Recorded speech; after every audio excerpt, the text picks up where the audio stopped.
ഏറ്റവും സ്നേഹമുള്ളവരെ, ഞാൻ നിങ്ങളെ ഒത്തിരി സ്നേഹത്തോടെ ഈ 1.5 മണിക്കൂർ സമയത്തിലേക്ക് ഹൃദ്യമായി സ്വാഗതം ആശംസിക്കുകയാണ്.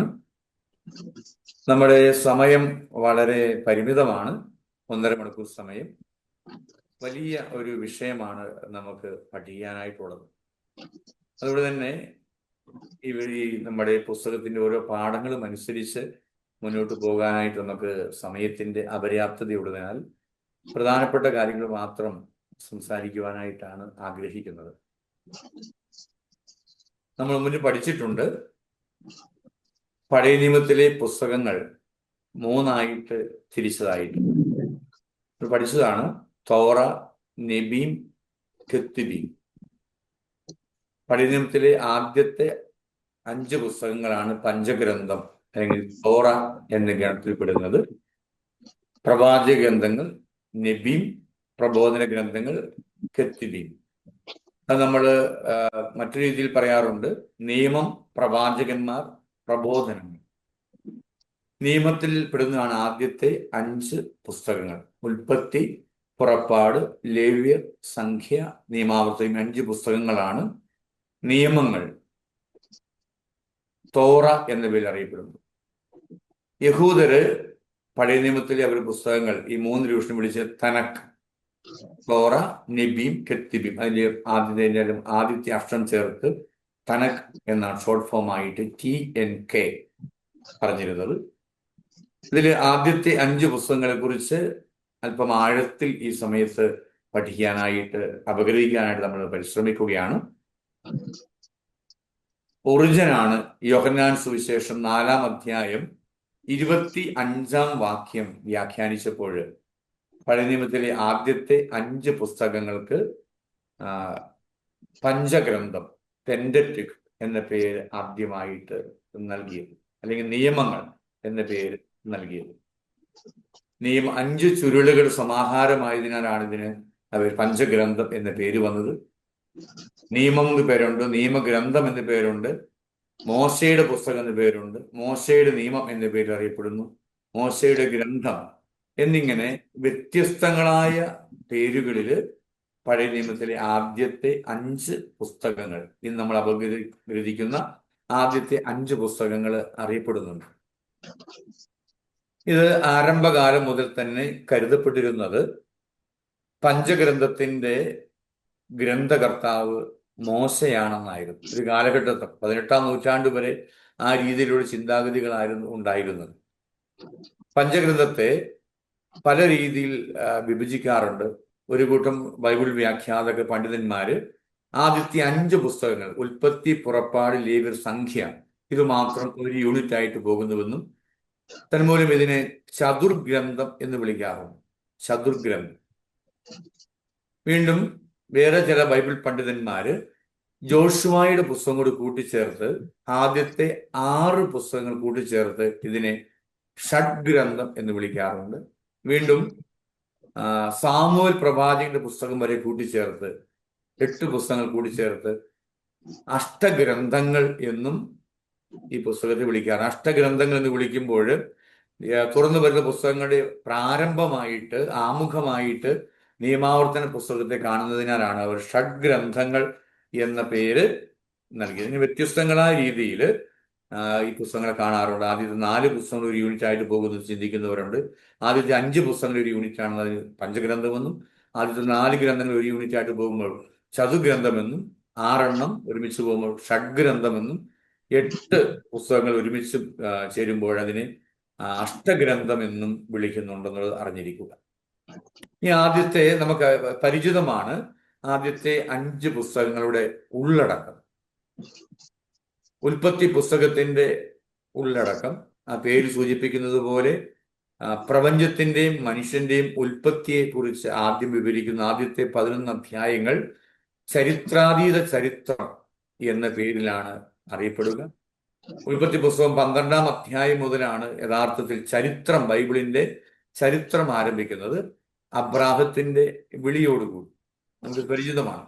അബ്രാഹം, ഇസഹാക്ക്, യാക്കോബ് എന്നീ പൂർവ്വപിതാക്കന്മാരെ കുറിച്ചും അവരുടെ ജീവിത കാലഘട്ടത്തെക്കുറിച്ചും സംഭവിച്ച കാര്യങ്ങളെക്കുറിച്ചും ഒക്കെയാണ് ആ, ആദ്യ ഭാഗത്ത് വിവരിക്കുന്നത്. ഉൽപ്പത്തി പുസ്തകത്തിൽ ആദ്യ ഭാഗം ചരിത്രാതി ഗ്രന്ഥം, ചരിത്രത്തിൽ.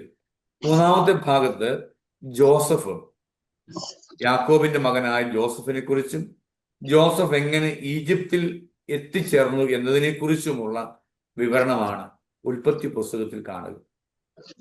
പുറപ്പാട് പുസ്തകത്തിലേക്ക് നമ്മൾ പ്രവേശിക്കുമ്പോൾ ഈജിപ്തിൽ വലിയ ഒരു ജനതയായി തീർന്ന ഇസ്രായേൽ ജനം, ജോസഫിന്റെ നേതൃത്വത്തിൽ അവിടെ വളർന്ന് പന്തലിച്ച് പിന്നീട് നൂറ്റാണ്ടിൽ കടന്നുപോയ വലിയൊരു ജനതയായി മാറിയ ഇസ്രായേൽക്കാര്, വർഷം കഴിഞ്ഞപ്പോൾ അവർ അടിമകളായതിനെ കുറിച്ചും അടിമകളായി മാറി ഇസ്രായേൽക്കാര് മോശയുടെ നേതൃത്വത്തിൽ എങ്ങനെ ഈജിപ്തിൽ നിന്നും പുറത്തു കടന്നു എന്നതിനെ കുറിച്ചും മരുഭൂമിയിലെ അവരുടെ യാത്രയും അവസാനം സീനായ് മലയുടെ അടിവാരത്തിൽ വരെ എത്തി നിൽക്കുന്നതിന്റെ ചരിത്രമാണ് നമ്മൾ പുറപ്പാട് പുസ്തകത്തിൽ വായിക്കുക.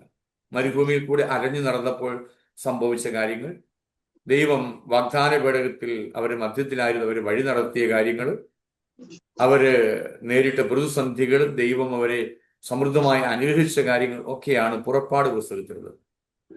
ലേവ്യരുടെ പുസ്തകത്തിൽ എത്തുമ്പോഴേക്കും ലേവ്യർ നമുക്കറിയാം, ലേവി ഗോത്രം അത് ഇസ്രായേലിന്റെ 12 ഗോത്രങ്ങളിലെ പുരോഹിത ഗോത്രമാണ്. അവർക്കാണ് ബലികളിലും ആരാധനകളിലും ഒക്കെ നടത്തുവാനുള്ള അവകാശവും അധികാരവും ഉള്ളത്. അതുകൊണ്ട് തന്നെ ലേവ്യരുടെ പുസ്തകത്തിൽ മുഴുവനും നിയമങ്ങളാണ്. ശുദ്ധിയുടെയും അശുദ്ധിയുടെയും നിയമങ്ങൾ, ബലികളുടെ നിയമങ്ങൾ, ആഘോഷങ്ങളുടെ നിയമങ്ങൾ, ഇങ്ങനെ വ്യത്യസ്തങ്ങളായ നിയമങ്ങൾ, ആരാധന അനുഷ്ഠാനങ്ങൾ, അവയ്ക്കാണ് ലേവ്യരുടെ പുസ്തകത്തിലെ പ്രതിപാദ്യം. സംഖ്യയുടെ പുസ്തകത്തിലേക്ക് എത്തുമ്പോഴേക്കും ഇസ്രായേൽ ജനം സീനായ് മലയുടെ അടിവാരം മുതൽ മൊവാബ് താഴ്വര വരെ എത്തി നിൽക്കുന്ന 40 വർഷത്തെ അവരുടെ ചരിത്രമാണ് നമ്മൾ സംഖ്യയുടെ പുസ്തകത്തിൽ കാണുന്നത്. സീനായ് മലയുടെ അടിവാരം മുതൽ മൊവാബ് താഴ്വര വരെ എത്തി നിൽക്കുന്നതിന്റെ ചരിത്രം, വാഗ്ദാന ദേശം സ്വന്തമാക്കുവാൻ ആഗ്രഹിച്ച് മുന്നോട്ട് പോയ ജനം അതിനടുത്ത് വരെ എത്തി നിൽക്കുന്നതിന്റെ ചരിത്രമാണ് സംഖ്യയുടെ പുസ്തകത്തിൽ. എന്തുകൊണ്ടാണ് ഈ പുസ്തകത്തിന് സംഖ്യ എന്ന് പേരിട്ടാൻ കാരണമെന്ന് ചോദിച്ചാൽ, പുസ്തകത്തിൽ 2 പ്രധാനപ്പെട്ട കണക്കെടുപ്പുകൾ നടക്കുന്നതായിട്ട് കാണുവാനായിട്ട് സാധിക്കും. അതുകൊണ്ടാണ് നിയമാവർത്തന പുസ്തകം ആ പേരിൽ തന്നെ കൊടുത്തിട്ടുണ്ട്, നിയമം ആവർത്തിക്കുന്നു. ഇസ്രായേൽ ജനം സീനായ് മല വെച്ച് ദൈവത്തോട് ചെയ്ത ഉടമ്പടിയുടെ ഒരു ആവർത്തനം, വീണ്ടും ഒരു ആവർത്തനമാണ് നിയമാവർത്തനത്തിൽ കാണുക. നിയമാവർത്തന പുസ്തകം അവസാനിക്കുന്നത് മോശയുടെ അന്തിമ രംഗങ്ങളെ കുറിച്ച് പ്രതിപാദിച്ചുകൊണ്ടാണ്. ഇങ്ങനെ ഉൽപ്പത്തി പുസ്തകം മുതൽ നിയമാവർത്തന പുസ്തകം വരെ എത്തി നിൽക്കുമ്പോൾ ആദ്യത്തെ 5 ഗ്രന്ഥങ്ങളിൽ നമ്മൾ വളരെ പ്രധാനപ്പെട്ട കാര്യങ്ങളാണ് കണ്ടെത്തുക. പ്രപഞ്ച സൃഷ്ടി മുതൽ ഇസ്രയേലിന്റെ ഏറ്റവും വലിയ നേതാവായിരുന്ന, അല്ലെങ്കിൽ പഞ്ചഗ്രന്ഥത്തിന്റെ കർത്താവെന്ന് യഹൂദർ നൂറ്റാണ്ടുകളായി വിശ്വസിച്ചിരുന്ന മോശയുടെ മരണം വരെയുള്ള കാര്യങ്ങളാണ് പഞ്ചഗ്രന്ഥത്തിൽ വിവരിച്ചിരിക്കുന്നത് എന്ന് മനസ്സിലാക്കുക.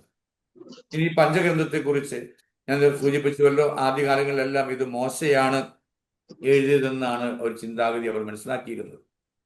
എന്നാൽ പിന്നീട്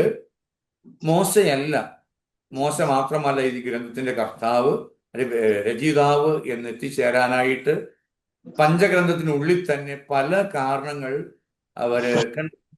ഒന്നാമതായിട്ട് സൃഷ്ടിയെക്കുറിച്ചുള്ള 2 വ്യത്യസ്തങ്ങളായ വിവരണങ്ങൾ പഞ്ചഗ്രന്ഥത്തിലുണ്ട്. മോശയാണ് എഴുതിയതെങ്കിൽ എന്തുകൊണ്ടായിരിക്കണം ഇങ്ങനെ 2 വ്യത്യസ്തങ്ങളായ വിവരണങ്ങൾ? അതുപോലെ തന്നെ ഒരേ സംഭവം തന്നെ ഈ പഞ്ചഗ്രന്ഥത്തിൽ 2 പുസ്തകങ്ങളിൽ 2 വ്യത്യസ്തങ്ങളായ രീതിയിൽ പ്രതിപാദിച്ചിരിക്കുന്നു. വീണ്ടും മറ്റൊരു വ്യത്യാസം നോഹയുടെ ജലപ്രളയ കാലത്തെ ജലപ്രളയം അവസാനിച്ചതിനെ കുറിച്ചാണ്. അതിന്റെ കാലദൈർഘ്യത്തിൽ, എണ്ണത്തിൽ 2 സ്ഥലത്ത് 2 വ്യത്യസ്തങ്ങളായ രീതിയിൽ പ്രതിപാദിച്ചിരിക്കുന്നു. മോശ തന്നെയാണ് ഈ പുസ്തകം എഴുതിയതെങ്കിൽ എന്തുകൊണ്ടായിരിക്കും ഇപ്രകാരം വ്യത്യസ്തത വന്നത്. മറ്റൊന്ന്, ജോസഫിന് സഹോദരങ്ങൾ വിറ്റ സംഭവമാണ്. ഒരു സ്ഥലത്ത് ഇസ്മായേലിയർക്ക് വിറ്റു എന്ന് പറയുമ്പോൾ മറ്റൊരു സ്ഥലത്ത് മീദിയാൻകാർക്ക് വിറ്റു എന്നാണ് പ്രതിപാദിച്ചിരിക്കുന്നത്. രണ്ട് വ്യത്യസ്തങ്ങളായ പ്രതിപാദ്യങ്ങൾ. പിന്നെ ഈ പഞ്ചഗ്രന്ഥം പഠിച്ചു വന്നപ്പോൾ ബൈബിൾ പണ്ഡിതന്മാര് എന്തുകൊണ്ടായിരിക്കണം ഇങ്ങനെ? ഇനി മറ്റൊന്ന്, പഞ്ചഗ്രന്ഥത്തിന്റെ ആദ്യ ഉൽപ്പത്തി പുസ്തകത്തിൽ ചില സ്ഥലങ്ങളിൽ ദൈവത്തെ യാഹ്വേ എന്ന് വിളിക്കുന്നു, മറ്റൊരു സ്ഥലത്ത് ദൈവത്തെ എലോഹിം എന്ന് വിളിക്കുന്നു. ഒരാൾ തന്നെയാണ് എഴുതിയതെങ്കിൽ എന്തുകൊണ്ടായിരിക്കണം ഇങ്ങനെ വ്യത്യസ്തത പഞ്ചഗ്രന്ഥത്തിന്റെ വിവരണത്തിൽ വന്നു ചേർന്നത് എന്ന് അവർ പഠിക്കുവാനായിട്ട് ആരംഭിച്ചു. അങ്ങനെ ഈ പഠനം ആരംഭിച്ചപ്പോൾ ആദ്യമായിട്ട് വിക്ടർ എന്ന വ്യക്തിയാണ് പഞ്ചഗ്രന്ഥത്തിലെ ആദ്യത്തെ സൃഷ്ടി വിവരണത്തിൽ തന്നെ, ആദ്യ വിവരണങ്ങളിൽ തന്നെ ദൈവത്തെ യാഹ്വേ എന്നും എലോഹിം എന്നും വിളിക്കുന്നതായിട്ട് കണ്ടെത്തിയത്. അതിനുശേഷം മുന്നോട്ട് വന്നപ്പോൾ ആസ്ട്രക് എന്ന് പറഞ്ഞ വ്യക്തി, അത് പഞ്ചഗ്രന്ഥത്തിന്റെ ഉൽപ്പത്തി പുസ്തകത്തിൽ മാത്രമല്ല, പഞ്ചഗ്രന്ഥത്തിലെ 5 പുസ്തകങ്ങളിലും ദൈവത്തെ എലോഹിം യാഹ്വേ എന്ന് മാറി മാറി വിളിക്കുന്നുണ്ട് എന്ന് കണ്ടെത്തി. തുടർന്ന് ഐക്കൺ എന്ന് പറയുന്ന വ്യക്തിയാണ് പഠനം കുറച്ചുകൂടി അദ്ദേഹത്തിന്റെ കാലഘട്ടത്തിൽ കൂടുതൽ പുരോഗമിച്ചു. പിന്നീട് അവര് വ്യത്യസ്തങ്ങളായ സിദ്ധാന്തങ്ങൾക്ക് രൂപം കൊടുക്കുകയാണ്. പഞ്ചഗ്രന്ഥത്തിന്റെ രചനയെക്കുറിച്ച് ഒന്ന് രേഖാ സിദ്ധാന്തമാണ്. ഒന്നിലധികം സാഹിത്യകൃതികളും ആധാരരേഖകളും ഉപയോഗപ്പെടുത്തിയാണ് പഞ്ചഗ്രന്ഥം നമ്മളിത് കാണുന്ന രീതിയിൽ വിരചിതമായത് എന്ന ഒരു സിദ്ധാന്തമാണ് രേഖാ സിദ്ധാന്തം. രണ്ടാമത്തേത് ശകല സിദ്ധാന്തമാണ്. സ്വതന്ത്രമായ അനേകം സാഹിത്യ രചനകളുടെ ഭാഗങ്ങൾ വലിയ അടുക്കും ചിട്ടയുമൊന്നുമില്ലാതെ കൂട്ടിച്ചേർത്ത് രൂപീകൃതമായതാണ് പഞ്ചഗ്രന്ഥമെന്ന് ശകല സിദ്ധാന്തത്തിന്റെ വ്യാഖ്യാതാക്കൾ പറയുമ്പോൾ, മൂന്നാമത്തേത് മറ്റൊരു വിവരണമുള്ളത് അനുപൂരക സിദ്ധാന്തമാണ്. പഞ്ചഗ്രന്ഥത്തിലെ പുസ്തകങ്ങൾക്ക് ആദ്യകാലങ്ങളിൽ അതിശക്തമായ ഒരു അടിസ്ഥാന രേഖ ഉണ്ടായിരുന്നുവെന്നും പിൽക്കാലത്ത് പല ഉറവിടങ്ങളിൽ നിന്നും ശേഖരിച്ചവ അതിനോട് കൂട്ടിച്ചേർത്തതുമാണ് പഞ്ചഗ്രന്ഥം രൂപീകൃതമായത് എന്ന സിദ്ധാന്തമാണ് അനുപൂരക സിദ്ധാന്തം. അങ്ങനെ പഞ്ചഗ്രന്ഥത്തെക്കുറിച്ച് 3 വ്യത്യസ്ത സിദ്ധാന്തങ്ങൾ. ഒന്നാമത്തേത് രേഖാസിദ്ധാന്തം, 2 ശകല സിദ്ധാന്തം, 3 അനുപൂരക സിദ്ധാന്തം. പിന്നെ നൂറ്റാണ്ടിൽ കഴിഞ്ഞപ്പോൾ KH ഗ്രാഫും വെൽഹൗസൻ എന്നീ ബൈബിൾ പണ്ഡിതന്മാരാണ് പഞ്ചഗ്രന്ഥത്തിൽ ഉടനീളം, പഞ്ചഗ്രന്ഥത്തിൽ 5 പുസ്തകങ്ങളില് 4 വ്യത്യസ്ത പാരമ്പര്യങ്ങൾ ഉണ്ട് എന്ന് കണ്ടുപിടിച്ചത്. 4 വ്യത്യസ്ത പാരമ്പര്യങ്ങൾ. അതിന് അവർ കൃത്യമായ തെളിവുകളും ഒക്കെ രേഖപ്പെടുത്തി. ഒന്നാമതായിട്ട് അവർ പറഞ്ഞു 4 വ്യത്യസ്ത പാരമ്പര്യങ്ങൾ. അത് യാഹ്വിസ്റ്റ്, എലോഹിസ്റ്റ്, ഡ്യൂട്രോണമി, പ്രീസ്റ്റ്. അതിന് ചുരുക്കപ്പരായിട്ട് പറയുക JEDP. യാഹ്വിസ്റ്റ് പാരമ്പര്യം, എലോഹിസ്റ്റ് പാരമ്പര്യം, ഡ്യൂട്രോണമിസ്റ്റിക് പാരമ്പര്യം, 4മത്തേത് പ്രീസ്റ്റ്ലി പാരമ്പര്യം. ഉദാഹരണമായിട്ട് ഒന്നാമത്തെ പാരമ്പര്യം യാഹ്വിസ്റ്റ് പാരമ്പര്യം ആരംഭിക്കുന്നത്, അല്ലെങ്കിൽ യാഹ്വിസ്റ്റിന്റെ രചന ആരംഭിക്കുന്നത് 2മത്തെ സൃഷ്ടി വിവരണത്തോടു കൂടിയാണ്. ദൈവം മനുഷ്യനെ പുരുഷനും സ്ത്രീയുമായി സൃഷ്ടിക്കുന്ന വിവരണത്തോടു കൂടിയാണ് യാഹ്വിസ്റ്റിന്റെ രചന ആരംഭിക്കുന്നത്. യാഹ്വിസ്റ്റിന്റെ രചനയ്ക്ക്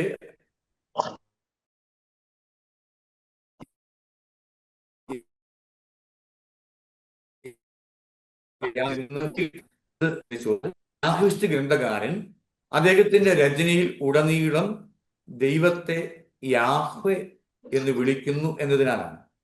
യാഹ്വിസ്റ്റ് ഗ്രന്ഥകാരന്റെ രചനയെക്കുറിച്ച് പറയുമ്പോൾ തികച്ചും സമീപസ്ഥനായ ഒരു ദൈവത്തെക്കുറിച്ചാണ്. അതുകൊണ്ടാണ് ഉൽപ്പത്തി പുസ്തകത്തില് 2മത്തെ സൃഷ്ടി വിവരണത്തിൽ ആദ്യ മാതാപിതാക്കളോടൊപ്പം ഉലാത്തുന്ന, അവരോട് കൂടെ നടന്ന് സംസാരിക്കുന്ന ദൈവത്തെ നമ്മൾ അവിടെ കണ്ടെത്തുള്ളൂ. അതുകൊണ്ട് തികച്ചും സ്നേഹനിധിയായ, കൂടെ നടക്കുന്ന, കേൾക്കുന്ന, ചേർത്ത് പിടിക്കുന്ന ഒരു ദൈവീക സങ്കല്പമാണ് യാഹ്വിസ്റ്റ് ഗ്രന്ഥകാരൻ്റെത്. ഇതിനെക്കുറിച്ച് യാഹ്വിസ്റ്റ് ഗ്രന്ഥകാരൻ്റെ രചനയെക്കുറിച്ച് പറയുക, ഇത് തെക്കൻ ഇസ്രായേലിൽ വെച്ച് രചിക്കപ്പെട്ടതാണ്. തെക്കൻ ഇസ്രായേൽ, വടക്കൻ ഇസ്രായേൽ എന്ന് പറയുമ്പോൾ നമുക്കറിയാം, സോളമൻ രാജാവിന്റെ കാലഘട്ടം വരെ ഇസ്രായേൽ ജനം ഒരുമിച്ചായിരുന്നു. അതിനുശേഷം സോളമന്റെ കാലത്തിന് ശേഷം ഇസ്രായേൽ ജനം രണ്ടായിട്ട് വിഭജിക്കപ്പെട്ടു. 10 ഗോത്രങ്ങളടങ്ങിയ ജെറോബോവാം രാജാവായ വടക്കൻ ഇസ്രായേലും 2 ഗോത്രങ്ങളടങ്ങിയ യൂദയ കേന്ദ്രമാക്കി ഭരിച്ച റെഹോബോവാം ആദ്യത്തെ രാജാവായ യൂദയ ഗോത്രവും, അല്ലെങ്കിൽ യൂദയ രാജവംശവും. 2 രാജവംശം, ഇസ്രായേൽ, യൂദ. 10 ഗോത്രങ്ങളടങ്ങിയ ഇസ്രായേൽ, വടക്കൻ ഇസ്രായേൽ. 2 ഗോത്രങ്ങളടങ്ങിയ യൂദയ രാജവംശം, തെക്കൻ ഇസ്രായേൽ. ഇതില് ഈ യാഹ്വിസ്റ്റിന്റെ രചന മുഴുവനും തെക്കൻ ഇസ്രായേലിൽ വച്ച് രചിക്കപ്പെട്ടു എന്നാണ് വ്യാഖ്യാതാക്കൾ പറയുക. ഇസ്രായേൽ ജനം മുഴുവനും 12 ഗോത്രങ്ങളും ഒരുമിച്ചായിരുന്ന ദാവീദിൻ രാജാവിന്റെ കാലഘട്ടത്തിൽ എല്ലാവരും ഒരുമിച്ച് സമ്പൽ സമൃദ്ധിയിലായിരുന്ന കാലഘട്ടത്തിലാണ് യാഹ്വിസ്റ്റ് ഗ്രന്ഥകാരന്റെ രചന. അതുകൊണ്ട് തന്നെ തികച്ചും തങ്ങൾക്ക് സമീപസ്ഥനായ ഒരു ദൈവം. യാഹ്വിസ്റ്റ് ഗ്രന്ഥകാരൻ രണ്ടാമത്തെ സൃഷ്ടി വിവരണത്തിൽ ഏദേൻ തോട്ടത്തെക്കുറിച്ച് മനോഹരമായിട്ട് വർണ്ണിക്കുമ്പോൾ അതിൻ്റെ പശ്ചാത്തലമായിട്ട് ഉള്ളത് ദാവീദ് രാജാവിൻ്റെ മനോഹരമായ ഉദ്യാനമാണ്. ദാവീദ് രാജാവിൻ്റെ മനോഹരമായ ഉദ്യാനം മനസ്സിൽ കണ്ടുകൊണ്ടാണ് യാഹ്വിസ്റ്റ് ഗ്രന്ഥകാരൻ തൻ്റെ രചന പൂർത്തിയാക്കുന്നത്, ആരംഭിക്കുന്നത്. പിതാക്കന്മാരുടെ കാലഘട്ടമൊക്കെ അവരെ വഴി നടത്തുന്ന ദൈവം, അതെല്ലാം യാഹ്വിസ്റ്റ് ഗ്രന്ഥകാരന്റെ രചനയാണ്. യാഹ്വിസ്റ്റ് ഗ്രന്ഥകാരന്റെ രചനയിലെ പ്രധാനപ്പെട്ട ദൈവശാസ്ത്ര പ്രമേയങ്ങള്: ഒന്നാമത്തേത്, നിരന്തരം മനുഷ്യനുമായിട്ട് സമ്പർക്കത്തിൽ ഏർപ്പെടുന്ന ദൈവം. 2, മനുഷ്യന്റെ ക്ഷേമവും സുസ്ഥിതിയുമൊക്കെ എപ്പോഴും അന്വേഷിച്ച് കൂടെ നടക്കുന്ന ദൈവം. 3, തൻ്റെ ജീവൻ മനുഷ്യനുമായിട്ട് പങ്കുവെച്ച് അവനെ സ്നേഹിക്കുന്ന ദൈവം. ഇങ്ങനെ വ്യത്യസ്തങ്ങളായ പ്രമേയങ്ങൾ നമുക്ക് കാണാൻ സാധിക്കും. അതുപോലെ തന്നെ ഈ ദൈവശാസ്ത്രത്തിൽ മറ്റൊരു പ്രത്യേകത, എപ്പോഴും ഉടമ്പടി ചെയ്യുന്ന ദൈവമാണ്. പിതാക്കന്മാരിൽ കൂടി ഉടമ്പടി ചെയ്യുന്ന ദൈവം. അത് അബ്രാഹത്തോടായിക്കൊള്ളട്ടെ, ഇസ്ഹാക്കിനോടായിക്കോട്ടെ, യാക്കോബിനോട് എപ്പോഴും ഉടമ്പടി ചെയ്യുന്ന, അവരുടെ കൂടെ ആയിരിക്കുവാനായിട്ട് ആഗ്രഹിക്കുന്ന ദൈവം. രണ്ടാമത്തേത് എലോഹിസ്റ്റ് പാരമ്പര്യമാണ്. അതിന് നമ്മൾ ഷോർട്ട് ഫോം ആയിട്ട് എന്ന് വിളിക്കും. എലോഹിസ്റ്റ് പാരമ്പര്യം അങ്ങനെ വിളിക്കാൻ കാരണം ദൈവത്തെ എലോഹിം എന്ന് വിളിക്കുന്നുണ്ട്, അല്ലെങ്കിൽ കർത്താവ് എന്ന് വിളിക്കുന്നത് കൊണ്ടാണ് അവിടെ എലോഹിസ്റ്റ് പാരമ്പര്യം എന്ന് പേര് വന്നത്. എലോഹിസ്റ്റ് ഗ്രന്ഥകാരൻ രചന ആരംഭിക്കുന്നത് ഉൽപ്പത്തി പുസ്തകം 15-ാം അധ്യായത്തോടു കൂടിയാണ്. അവിടെ നമ്മൾ കാണുന്നുണ്ട്, കുറെ കാലത്തിന് ശേഷം ഇത് സംഭവിച്ചു എന്ന് പറഞ്ഞുകൊണ്ടാണ് രചന ആരംഭിക്കുന്നത്. അപ്പൊ അതിനു മുമ്പ് എന്തോ സംഭവിച്ചിട്ടുണ്ട്, അതെന്താണെന്ന് നമുക്ക് അറിഞ്ഞുകൂടാ. അപ്പൊ 15-ാം അധ്യായത്തോടു കൂടി അദ്ദേഹത്തിന്റെ രചന ആരംഭിക്കുന്നു. ഇനി ഇത് എവിടെ വിരചിതമായി ചോദിച്ചാൽ, ഞാൻ നേരത്തെ സൂചിപ്പിച്ചതുപോലെ 10 ഗോത്രങ്ങൾ അടങ്ങിയ സമരിയ കേന്ദ്രമാക്കി ഭരിച്ച ഇസ്രായേൽ രാജവംശം, വടക്കൻ രാജവംശം. തെക്കൻ രാജവംശത്തിന്റെ ദേവാലയം ജെറുസലേം ദേവാലയമായിരുന്നെങ്കിൽ ഈ വടക്കൻ സാമ്രാജ്യത്തിന്റെ ഷെക്കേമാണ്. അവിടെ കേന്ദ്രമാക്കി, അല്ലെങ്കിൽ സമരിയ കേന്ദ്രമാക്കി ആരാധനാലയ ഷെക്കേമായിരുന്ന വടക്കൻ ഇസ്രായേലിലാണ് ഈ എലോഹിസ്റ്റ് പാരമ്പര്യം രചിക്കപ്പെട്ടത്. എലോഹിസ്റ്റ് പാരമ്പര്യത്തിന്റെ പ്രത്യേകത, അല്ലെങ്കിൽ എലോഹിസ്റ്റ് ഗ്രന്ഥകാരന്റെ പ്രത്യേകത എന്ന് ചോദിച്ചാൽ, നമുക്ക് സമീപസ്ഥനല്ലാത്ത ഒരു ദൈവം, നമുക്ക് സമീപസ്ഥനല്ല. യാഹ്വിസ്റ്റ് ഗ്രന്ഥകാരൻ്റെത് സമീപസ്ഥനും കൂടെ നടക്കുന്നവനുമായിരുന്നുവെങ്കിൽ എലോഹിസ്റ്റ് ഗ്രന്ഥകാരൻ്റെത് ഒട്ടും സമീപസ്ഥനല്ലാത്ത ശിക്ഷിക്കുന്ന ദൈവത്തെ കുറിച്ചാണ്. അടിസ്ഥാന പ്രമേയം, ഈ യെലൂസി ഗ്രന്ഥകാരന്റെ അടിസ്ഥാന പ്രമേയം ഉടമ്പടി തന്നെയാണ്. ഷെക്കേമിൽ സമീപിച്ച് ദൈവജനത്തിന്റെ കൂട്ടായ്മയ്ക്കും നന്മയ്ക്കും വേണ്ടി അവരുമായിട്ട് ഉടമ്പടി ചെയ്ത് അവരെ നയിക്കുന്ന ദൈവത്തെക്കുറിച്ചാണ് നമ്മൾ എലോഹിസ്റ്റ് പാരമ്പര്യത്തിൽ പ്രധാനമായിട്ട് കാണുന്നത്. അതിന് പ്രധാനപ്പെട്ട ദൈവശാസ്ത്ര പ്രമേയം എന്തെന്ന് ചോദിച്ചാൽ അതും ഉടമ്പടി തന്നെയാണ്. ഉടമ്പടി ഇവിടെ വരുമ്പോൾ പല ദൈവം വീണ്ടും പല കാലഘട്ടത്തിൽ ഇസ്രായേൽ ജനതയുമായി ചെയ്യുന്ന ഉടമ്പടിയാണ് ഇവിടെ. മൂന്നാമത്തേത് എലോഹിസ്റ്റ് പിന്നെ ഡി ആണ്, നിയമാവർത്തന പാരമ്പര്യം. സൂചിപ്പിച്ചതുപോലെ നിയമം ആവർത്തിക്കുന്നു. സീനായി മലയിൽ വെച്ച് ചെയ്ത നിയമം വീണ്ടും ഒന്ന് പുതുക്കി ഇസ്രായേൽ ജനത്തിന് നൽകുന്നതിനെയാണ് ഈ ഒരു നിയമാവർത്തന പാരമ്പര്യം നമ്മൾ കൂടുതലായിട്ട് കാണുക. ഇതും വടക്കൻ ഇസ്രായേലിൽ വെച്ചാണ് രചിക്കപ്പെട്ടത്. ഇസ്രായേലിലെ ആരാധനക്രമങ്ങൾക്കും ആഘോഷങ്ങൾക്കും ഒക്കെ പരിഷ്കരണത്തിന് വഴിതെളിച്ചത് വീണ്ടും ഒരു പരിഷ്കരണം സംഭവിച്ചു. ഈ ഒരു നിയമം ആവർത്തിച്ചത് വഴിയായിട്ടാണ് ആ പരിഷ്കരണം ഉണ്ടായത്. ഡ്യൂട്രോണമിസ്റ്റിക് പാരമ്പര്യത്തിന്റെ കേന്ദ്ര കഥാപാത്രം മോശയാണ്. അതുകൊണ്ട് നിയമം മോശ വഴി വീണ്ടും ആവർത്തിക്കുന്നതിനെ കുറിച്ചും മോശയുടെ അന്ത്യ കാലഘട്ടത്തെക്കുറിച്ചുമൊക്കെയാണ് നിയമാവർത്തന പുസ്തകത്തിൽ കാണുക. എലോഹിസ്റ്റ് പാരമ്പര്യത്തിന്റെയും പ്രധാനപ്പെട്ട ദൈവശാസ്ത്രം ഉടമ്പടിയായിരുന്നുവെങ്കിൽ കുറച്ചുകൂടി വളർന്ന പുരോഗതി പ്രാപിച്ച ദൈവശാസ്ത്ര പ്രമേയ ഉടമ്പടിയാണ് നമ്മൾ ഈ ഒരു നിയമാവർത്തന പാരമ്പര്യത്തിൽ കാണുക. പ്രീസ്ലി പാരമ്പര്യവുമായിട്ട് ഒട്ടേറെ ബന്ധമുള്ള ഒരു പാരമ്പര്യമാണ് നിയമാവർത്തന പാരമ്പര്യം. ഇതിലെ ഏറ്റവും പ്രധാനപ്പെട്ട പ്രമേയം ഉടമ്പടിയും നിയമങ്ങൾ സ്വീകരിക്കുകയും അനുസരിക്കുകയും ചെയ്യുന്നതിലൂടെ ഉടമ്പടിയുടെ വിശ്വസ്തത പാലിക്കേണ്ടതിന്റെ ആവശ്യതയെക്കുറിച്ച് സംസാരിക്കുന്നു. രണ്ടാമതായിട്ട് ഉടമ്പടിയുടെ വിശ്വസ്തതയും പ്രത്യുത്തരവും ഒക്കെ മാനുഷികമായിട്ട് പ്രകടമാകുന്നത് മനുഷ്യൻ ദൈവത്തിന് നൽകുന്ന ആരാധന വഴിയായിട്ടാണ്. മൂന്നാമതായിട്ട് ഉടമ്പടി ഇന്നാണ്, ഇപ്പോഴാണ് എന്ന് ദൈവജനത്തെ ഓർമ്മിപ്പിക്കുന്നതാണ് നിയമാവർത്തന പുസ്തകത്തിന്റെ പ്രധാനപ്പെട്ട ദൈവശാസ്ത്ര പ്രമേയം. ഇസ്രായേലെ കേൾക്കുക എന്ന് പറഞ്ഞുകൊണ്ടാണ് നിയമാവർത്തന ഗ്രന്ഥകാരന്റെ എല്ലാ രചനയും ആരംഭിക്കുന്നത്. ഈ നാലാമത്തേത് പുരോഹിത പ്രീസ്ലി പാരമ്പര്യമാണ്. പഞ്ചഗ്രന്ഥത്തിലെ ലേവ്യരുടെ പുസ്തകം മുഴുവനും പുരോഹിത ഗ്രന്ഥകാരൻ്റെതാണ്. കാരണം അവിടെയാണ് ബലിയർപ്പിക്കാനുള്ള നിയമങ്ങൾ, ആഘോഷങ്ങളുടെ നിയമങ്ങൾ, ശുദ്ധതയുടെ അശുദ്ധിയുടെ നിയമങ്ങൾ, പുരോഹിതർക്ക് വേണ്ടിയുള്ള നിയമങ്ങൾ, പാപപരിഹാരത്തിന് വേണ്ടി നിയമങ്ങൾ, ഓരോ ബലിയർപ്പണത്തിനും വേണ്ടി നിയമങ്ങൾ, എങ്ങനെ ബലിയർപ്പിക്കണം, ഏതൊക്കെ ബലികൾ അർപ്പിക്കണം, ഏതൊക്കെ അവസരത്തിൽ അർപ്പിക്കണം, എങ്ങനെ ബലിപീഠം നിർമ്മിക്കണം, എപ്രകാരമുള്ള ബലിപീഠങ്ങളായിരിക്കണം, എങ്ങനെയായിരിക്കണം ആഘോഷങ്ങൾ, ആഴ്ചയിൽ ഒരിക്കലുള്ള ആഘോഷങ്ങൾ, മാസത്തിലൊരിക്കൽ, വർഷത്തിലൊരിക്കലുള്ള ആഘോഷങ്ങൾ, ഇങ്ങനെ വ്യത്യസ്തങ്ങളായ ആഘോഷങ്ങളെക്കുറിച്ചുള്ള ബലിയർപ്പണത്തെക്കുറിച്ചുള്ള നിജതമായ നിർദ്ദേശങ്ങളും രൂപങ്ങളും നമ്മൾ കണ്ടെത്തുന്നത് പുറപ്പാട് പുസ്തകത്തിലാണ്. ഈ പുറപ്പാട് പുസ്തകം പുരോഹിതരുടെ രചനയാണ്.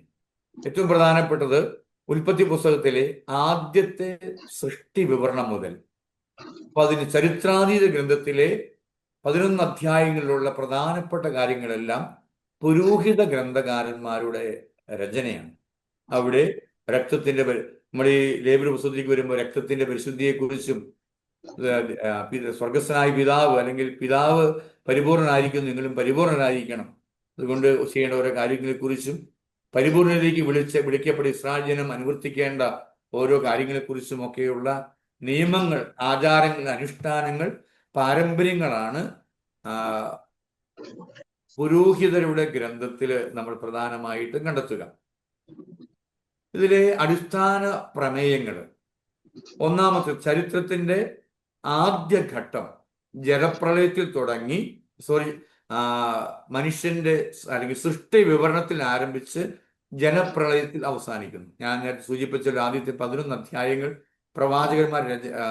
പുരോഹിതന്മാരുടെ രചനയാണ്. അതുകൊണ്ട് തന്നെ ഒന്നാമത്തെ സൃഷ്ടി വിവരണത്തിൽ ആരംഭിച്ച് ജലപ്രളയത്തോടുകൂടി ചരിത്രത്തിന്റെ ഒന്നാമത്തെ ഘട്ടം അവസാനിക്കുന്നു. രണ്ടാം ഘട്ടം ജലപ്രളയം മുതല് നോഹയുമായിട്ട് ദൈവം ചെയ്ത ഉടമ്പടിയോടുകൂടിയാണ് അവസാനിക്കുന്നത്. മൂന്നാമത്തെ ഘട്ടം ദൈവം അബ്രാഹത്തോട് ചെയ്ത ഉടമ്പടിയോടുകൂടി ആരംഭിക്കുന്നു. നാലാമത്തേത് അവസാനത്തെ ഘട്ടം സീനായി മലമുകളിൽ വെച്ച് ദൈവം ഇസ്രായേൽ ജനവുമായിട്ട് മോശയുമായിട്ട് ചെയ്ത ഉടമ്പടിയാണ്. ഇവിടെയും പ്രധാനപ്പെട്ട പ്രമേയം ഉടമ്പടിയാണ്. ദൈവശാസ്ത്രത്തിന്റെ ഒന്നാമത്തേത് മനുഷ്യ സൃഷ്ടി വിവരത്തിൽ ആരംഭിച്ച് നോഹയുടെ ജലപ്രളയ കാലത്തോടെ അവസാനിക്കുന്നു. രണ്ടാം ഘട്ടം നോഹയുമായിട്ട് ചെയ്ത ഉടമ്പടിയോടുകൂടി. മൂന്നാമത്തെ ഘട്ടം അബ്രാഹത്തോട് ദൈവം ചെയ്ത ഉടമ്പടി. നാലാമത്തേതും അവസാനത്തേതുമായതും പ്രധാനപ്പെട്ടതുമായ ദൈവശാസ്ത്ര പ്രമേയം ദൈവം സീനായി മലമുകളിൽ വെച്ച് മോശയുമായിട്ട് ചെയ്ത ഉടമ്പടി. പഞ്ചഗ്രന്ഥത്തിൽ 4 വ്യത്യസ്ത പാരമ്പര്യങ്ങൾ. ഈ പാരമ്പര്യത്തിലേക്ക് എത്താനുള്ള കാരണമാണ് തൊട്ടുമുമ്പ് സൂചിപ്പിച്ചത്. അതുവരെ ഒരു 18-ാം നൂറ്റാണ്ട് വരെ പഞ്ചഗ്രന്ഥം എഴുതിയത് മോശയാണെന്ന് എല്ലാവരും വിശ്വസിച്ചു പോന്നു. എന്നാൽ പിന്നീട് ബൈബിൾ, നമ്മുടെ കത്തോലിക്ക പാരമ്പര്യം അനുസരിച്ച് ബൈബിൾ പഠിക്കാനേ പാടില്ല എന്നൊരു ചിന്താഗതി ആയിരുന്നല്ലോ. പ്രൊട്ടസ്റ്റന്റ് വിപ്ലവത്തിന് ശേഷമാണ് കത്തോലിക്കരുടെയിൽ ബൈബിൾ പഠിക്കാനായിട്ട് ആരംഭിച്ചത്. അതിന് മുമ്പ് പ്രൊട്ടസ്റ്റന്റുകാരാണ് ആദ്യമായിട്ട് ബൈബിൾ കൂടുതലായിട്ട് പഠിക്കാൻ ആരംഭിച്ചത്. അപ്പൊ ബൈബിൾ പഠനം ആരംഭിച്ചപ്പോഴാണ് എന്തുകൊണ്ടാണ് ദൈവത്തെ എലോഹിമെന്നും യാഹ്വേ എന്നും മാറി മാറി വിളിക്കുന്നത്? എന്തുകൊണ്ടാണ് ഒരാൾ എഴുതിയെങ്കിൽ 2 പേര്, ഒരാൾ എഴുതിയെങ്കിൽ 2 വ്യത്യസ്ത വിവരണങ്ങൾ സൃഷ്ടിയുടെ? ഒരാളാണ് എഴുതിയെങ്കിൽ എന്തുകൊണ്ട് ജലപ്രളയം അവസാനിച്ച കാര്യത്തെക്കുറിച്ച് വ്യത്യസ്തങ്ങളായ രചനകൾ? ഒരാൾ തന്നെയാണ് എഴുതിയെങ്കിൽ എന്തുകൊണ്ട് ജോസഫിന് വിറ്റപ്പോൾ 2 രീതിയിൽ 2 പേർക്ക് വിറ്റെന്ന് പറയുന്നത്? ഒരാളാണ് എഴുതിയെങ്കിൽ എന്തുകൊണ്ടാണ് കാനാൻ ദേശം സ്വന്തമാക്കിയപ്പോൾ യോശുവയുടെ നേതൃത്വത്തിൽ വളരെ എളുപ്പത്തിൽ സ്വന്തമാക്കി? ചില സ്ഥലത്ത് പറയുമ്പോൾ അനേക വർഷത്തെ അധ്വാനത്തിന്റെ ഫലമായിട്ടാണ് കീഴടക്കിയതെന്ന് മറ്റൊരു സ്ഥലത്ത് വിവരിക്കുന്നത്. ഇപ്രകാരമുള്ള സംശയങ്ങൾ ഉടലെടുത്തപ്പോൾ ബൈബിൾ ആഴത്തിൽ പഠിക്കാൻ തുടങ്ങി. അങ്ങനെ പഠിച്ചപ്പോഴാണ് 4 വ്യത്യസ്ത പാരമ്പര്യങ്ങൾ, വ്യത്യസ്ത രചനകൾ വിശുദ്ധ ഗ്രന്ഥത്തിൽ അല്ലെങ്കിൽ പഞ്ചഗ്രന്ഥത്തിൽ ഉണ്ട് എന്ന് ബൈബിൾ വ്യാഖ്യാതാക്കൾ, പണ്ഡിതന്മാർ എത്തിച്ചേർന്നത്. അവർ കണ്ടെത്തിയ ഈ 4 പാരമ്പര്യങ്ങൾക്ക് വ്യത്യസ്ത പേര് കൊടുത്തു. ഒന്ന്, ദൈവത്തെ യാഹ്വേ എന്ന് വിളിക്കുന്ന പാരമ്പര്യം യാഹ്വിസ്റ്റ്. ദൈവത്തെ എലോഹിം എന്ന് പേര് വിളിക്കുന്ന പാരമ്പര്യം എലോഹിസ്റ്റ്. നിയമം രണ്ടാമത് ഒന്നുകൂടി ആവർത്തിക്കുന്നതിനാൽ അതിന് നിയമാവർത്തനം. 4, പുരോഹിത പാരമ്പര്യം. പല വ്യത്യസ്തങ്ങളായ നിയമങ്ങളെ കുറിച്ചുള്ള വിവരണങ്ങൾ പഞ്ചഗ്രന്ഥത്തിൽ, ഒരു പുസ്തകത്തിൽ, ഒരു പുസ്തകത്തിൽ പ്രത്യേകമായിട്ടുള്ളതിനാൽ പ്രീസ്ലി പാരമ്പര്യം. ഇങ്ങനെ 4 പാരമ്പര്യങ്ങൾ. ഇനി അടുത്തത് നമ്മൾ വളരെ പെട്ടെന്ന് ചുരുങ്ങിയ വാക്കുകളിൽ പ്രപഞ്ച സൃഷ്ടിയെക്കുറിച്ച് കാണുവാനായിട്ട് പോവുകയാണ്. അപ്പൊ അവിടെ പ്രപഞ്ച സൃഷ്ടിയുടെ ആരംഭത്തിൽ പറഞ്ഞിരിക്കുന്നത് ആദിയിൽ ദൈവം ആകാശവും ഭൂമിയും സൃഷ്ടിച്ചു. ഇനി ഒന്നാം വാക്യം ഇങ്ങനെയാണ്. രണ്ടാം അധ്യായം 4-ാം വാക്യത്തിൽ ഒന്നാമത്തെ സൃഷ്ടി വിവരണം അവസാനിക്കുന്നു. അവിടെ പറഞ്ഞിരിക്കുന്നത് ഇതാണ് ആകാശത്തിന്റെയും ഭൂമിയുടെയും ഉത്ഭവ ചരിത്രം, ഉൽപ്പത്തി ചരിത്രം. അപ്പൊ അങ്ങനെ ഒരു ചട്ടക്കൂട്ടിൽ ആദ്യത്തെ സൃഷ്ടി വിവരണം ഒതുക്കി നിർത്തുകയാണ്. ഇപ്രകാരം ദൈവം ആകാശവും ഭൂമിയും സൃഷ്ടിച്ചുവെന്ന് 1:1 പറയുമ്പോൾ 2:4 ഇപ്രകാരമാണ് ദൈവം ആദിയിൽ ആകാശവും ഭൂമിയും സൃഷ്ടിച്ചത് എന്ന് പറഞ്ഞ് സൃഷ്ടി വിവരണം അവസാനിപ്പിക്കുന്നു. 2:4b മുതൽ രണ്ടാമത്തെ സൃഷ്ടി വിവരണം അവിടെ പറഞ്ഞു വെക്കുന്നത് രണ്ടാമത്തെ സൃഷ്ടി ദൈവം എങ്ങനെ മനുഷ്യരെ സൃഷ്ടിച്ചു എന്നതിനെ കുറിച്ചാണ്. ഒന്നാമത്തെ സൃഷ്ടി വിവരണത്തിൽ ഒരു നിശ്ചിതമായ രൂപം ഒന്നാമത്തെ സൃഷ്ടിക്കുണ്ട്. അതിങ്ങനെയാണ്: ദൈവം അരുളി ചെയ്തു, ഉണ്ടാകട്ടെ, ഉണ്ടായി, നല്ലതെന്ന് കണ്ടു. സന്ധ്യയായി പ്രഭാതമായി 1-ാം ദിവസം. ദൈവം അരുളി ചെയ്തു, ഉണ്ടാകട്ടെ, ഉണ്ടായി, നല്ലതെന്ന് ദൈവം കണ്ടു, സന്ധ്യയായി പ്രഭാതമായി 2-ാം ദിവസം. ഇങ്ങനെ ആ ഒരു ചട്ടക്കൂടിലാണ് 6 ദിവസത്തെ സൃഷ്ടി വിവരണത്തെ കുറിച്ച് വിവരിച്ചിരിക്കുന്നത്. നമ്മുടെ സമയത്തിന്റെ പരിമിതി കൊണ്ട് സൃഷ്ടി വിവരണത്തെ കുറിച്ച് കാര്യം നമുക്ക് കൃത്യമായിട്ട് വായിച്ച് പഠിക്കാവുന്നതേ ഉള്ളൂ. അപ്പൊ നമുക്കറിയാം, ചില ദൈവം പ്രകാശം സൃഷ്ടിച്ചു എന്ന് പറയുമ്പോൾ പ്രകാശത്തെ പോലും ദൈവമായിട്ട് കണ്ടിരുന്ന ഒരു കാലഘട്ടത്തിൽ ആ പ്രകാശം പോലും ദൈവം സൃഷ്ടിച്ചതാണ് എന്നാണ് ഉൽപ്പത്തി ഗ്രന്ഥകാരൻ പറഞ്ഞു വെക്കുക. 2-ാം ദിവസം ആകാശവിധാനം ദൈവം സൃഷ്ടിച്ചപ്പോൾ ആകാശത്തിന് മുകളിൽ, ഭൂമിക്ക് മുകളിൽ കമഴ്ത്തി വെച്ചിരിക്കുന്ന ഒരു കോപ്പയാണ് ആകാശവിധാനം എന്ന് കരുതിയിരുന്ന ഒരു കാലഘട്ടത്തിലാണ് ഈ ആകാശവും ആകാശത്തിലെ ഗോളങ്ങളും കരയും കടലും സസ്യങ്ങളും സർവ്വജീവജാലങ്ങളും ആകാശഗോളങ്ങളും എല്ലാം ദൈവമാണ് സൃഷ്ടിച്ചത് എന്ന് ഉൽപ്പത്തി ഗ്രന്ഥകാരൻ പറഞ്ഞു വെക്കുന്നു.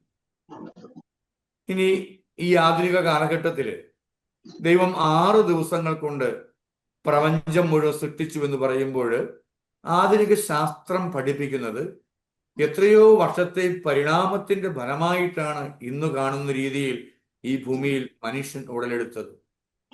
അങ്ങനെയെങ്കിൽ എങ്ങനെ ശാസ്ത്രവും ബൈബിളും ഒരുമിച്ച് പോകും എന്ന ചിന്ത സ്വാഭാവികമാണ്.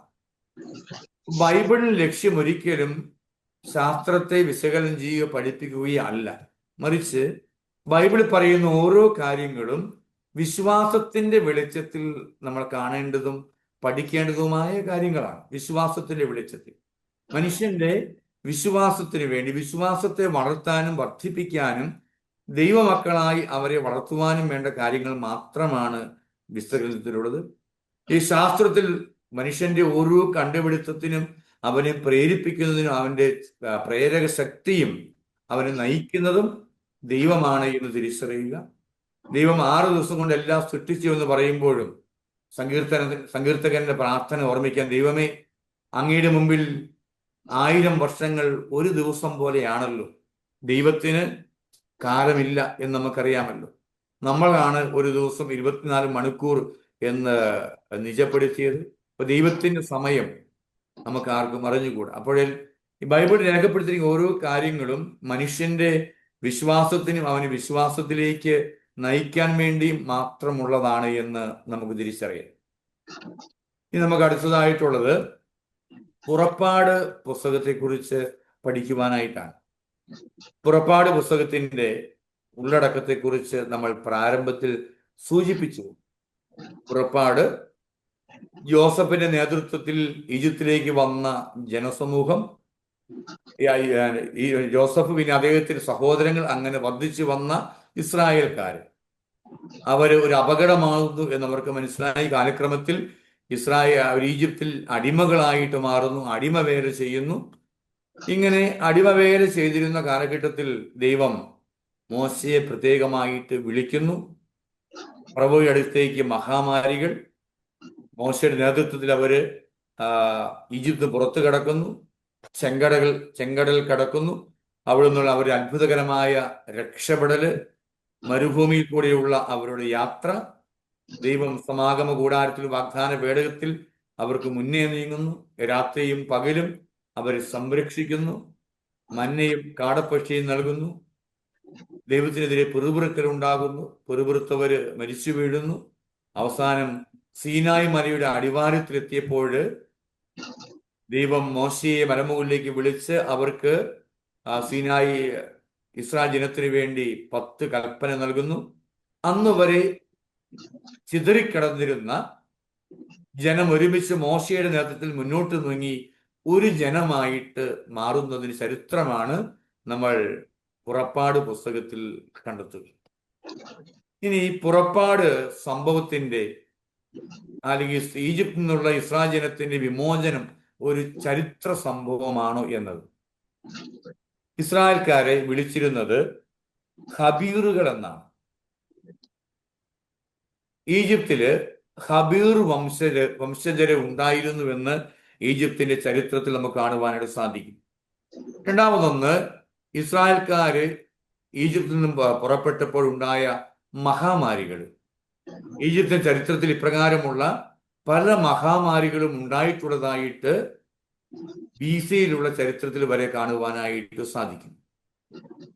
അതുപോലെ തന്നെ ഈജിപ്ത് ഭരിച്ചിരുന്ന BC 1700-നും 1550-നും ഇടയ്ക്ക് ഈജിപ്ത് ഭരിച്ചിരുന്ന ഹിക്സോസ് രാജവംശത്തിന്റെ പിന്മുറക്കാരാണ് റാംസെസ് രാജാവ്, ഫറവോ റാംസെസ്. റാംസെസിന്റെ ഭരണകാലഘട്ടത്തിൽ അദ്ദേഹം രാജ്യം തലസ്ഥാനം പുതുക്കി പണിതപ്പോൾ, റാംസെസ് നഗരം തലസ്ഥാന നഗരം പണിതപ്പോൾ അവിടെ ഈ നഗരം പണിയുവാനായിട്ട് ഹബീർ വംശജർ അവര് അടിമവേല ചെയ്തു എന്നും ഈജിപ്തിന്റെ ചരിത്രത്തിൽ, അല്ലെങ്കിൽ മൊർണഫത്ത് രാജാവിന്റെ അദ്ദേഹത്തിന്റെ ഫലകങ്ങളിൽ രേഖപ്പെടുത്തിയിട്ടുണ്ട്. ഈ ഹബീറുക്കൾ നമ്മൾ നേരത്തെ സൂചിപ്പിച്ചു, അത് ഇസ്രായേൽക്കാർ സൂചിപ്പിച്ചിരുന്ന വാക്കാണ്.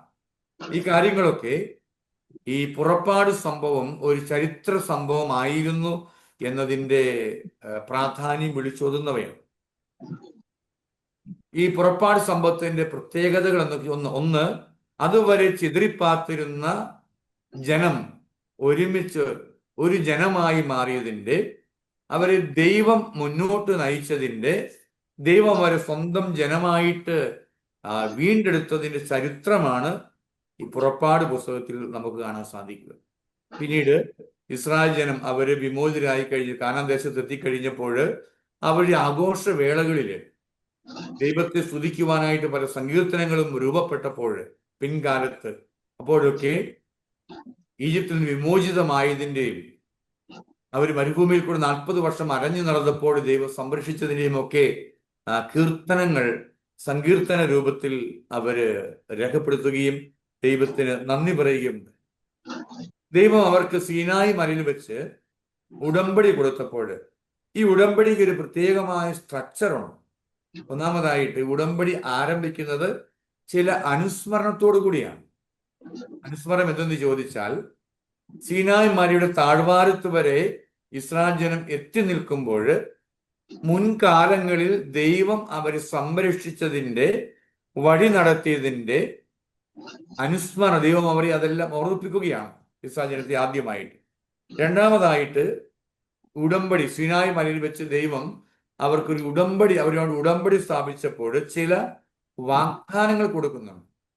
ഉടമ്പടിയിലെ എല്ലാ വ്യവസ്ഥകളും നിങ്ങൾ പാലിച്ചാൽ, ഒന്നാമത്തെ അനുഗ്രഹമായിട്ട് പറയുക, നിങ്ങൾ ദൈവത്തിന്റെ സ്വന്തം ജനമായിട്ട് മാറും. ദൈവത്താൽ തിരഞ്ഞെടുക്കപ്പെട്ട ദൈവത്തിന്റെ സ്വന്തം ജനം.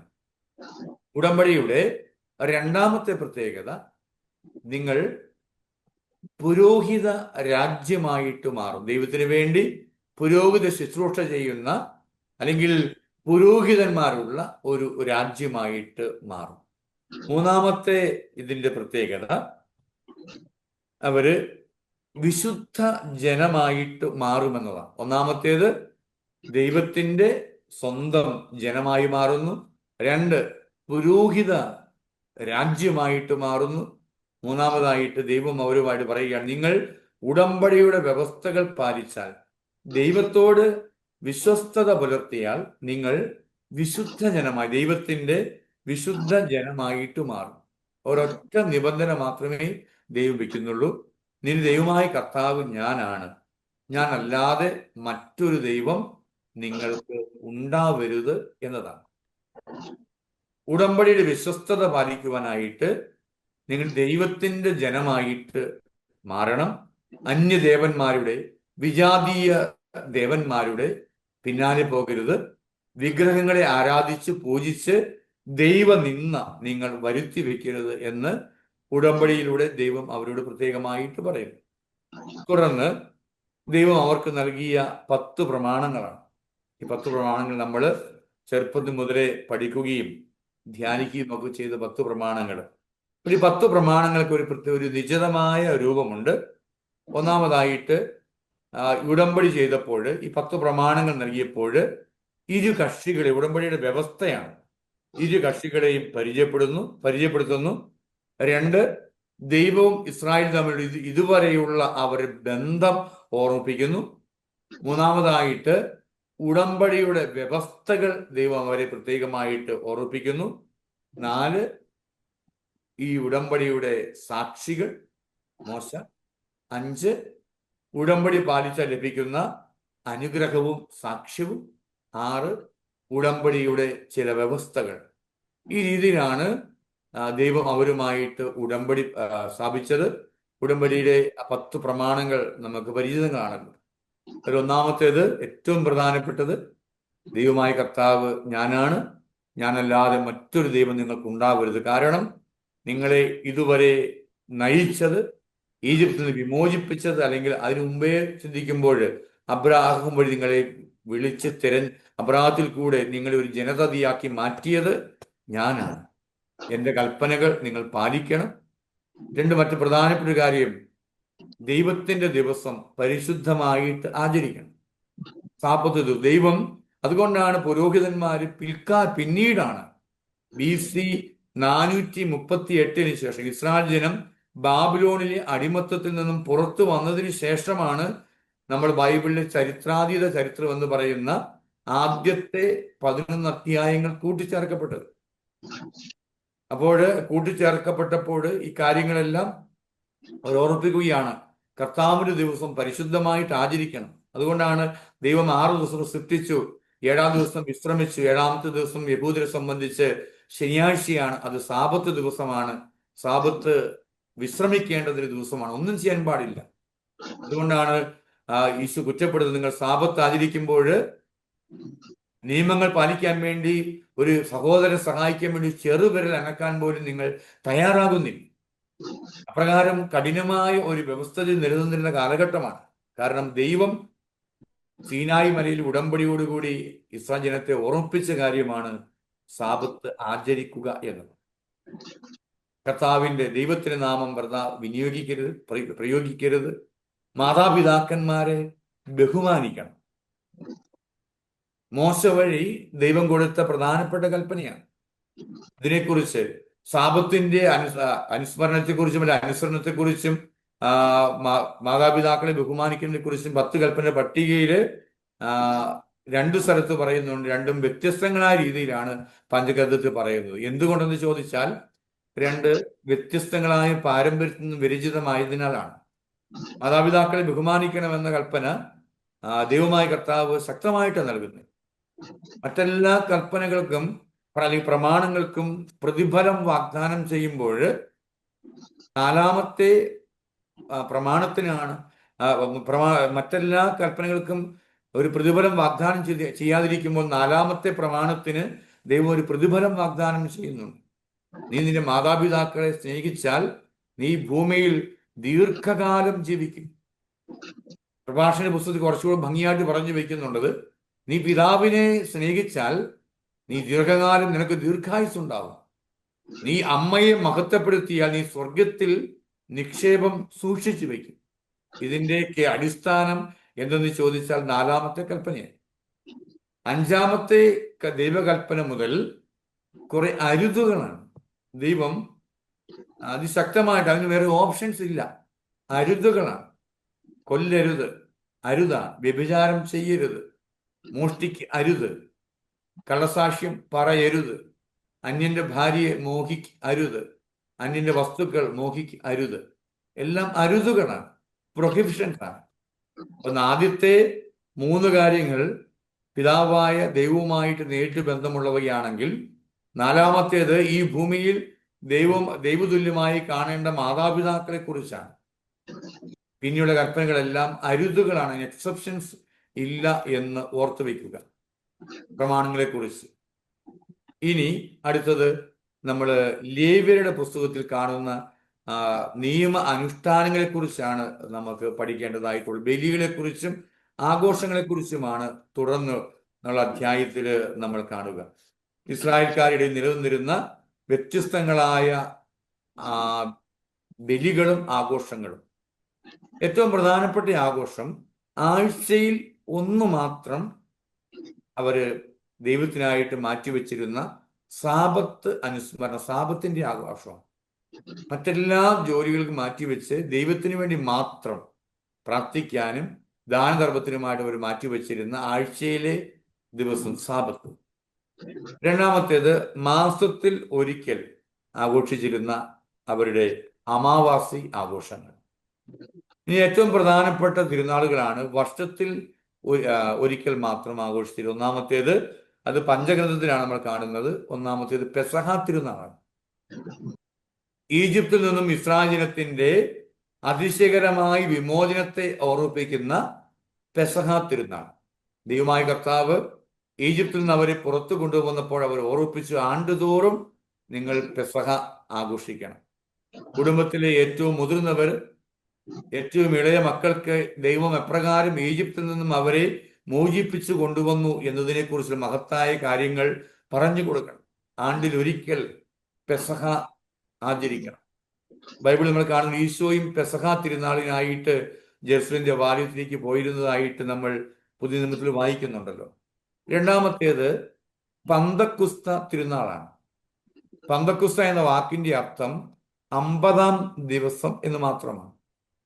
യഹൂദരുടെ വിളവെടുപ്പ് തിരുനാളാണ് യഥാർത്ഥത്തിൽ പന്തക്കുസ്ത. എന്നാൽ പിന്നീട് വർഷങ്ങൾ കഴിഞ്ഞപ്പോൾ സീനായി മലയിൽ വെച്ച് ദൈവം മോശയ്ക്ക് നൽകിയ ദൈവകൽപ്പനയുടെ അനുസ്മരണാർത്ഥം അവർ പന്തക്കുസ്ത തിരുനാള് ആചരിക്കുവാനായിട്ട് തുടങ്ങി. യഥാർത്ഥത്തിൽ പന്തക്കുസ്ത എന്നതിന്റെ അർത്ഥം 50-ാം ദിവസം. അത് യഹൂദരുടെ വിളവെടുപ്പ് തിരുനാൾ മാത്രമാണ്. മൂന്നാമത്തേത് കൂടാര തിരുനാളാണ്.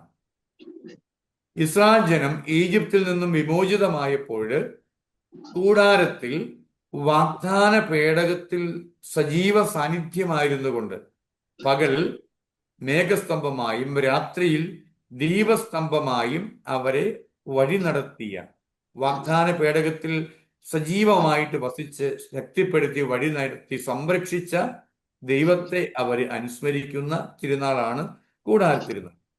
ഈശോയും കൂടാര തിരുനാളിന്റെ അവസരത്തിൽ പല കാര്യങ്ങൾ സംസാരിച്ചതായിട്ട് വിശുദ്ധ ഗ്രന്ഥത്തിൽ നമ്മൾ പുതിയ നിയമത്തിൽ വായിക്കുന്നുണ്ട്. മറ്റൊന്ന് പാപപരിഹാര ദിനമാണ്.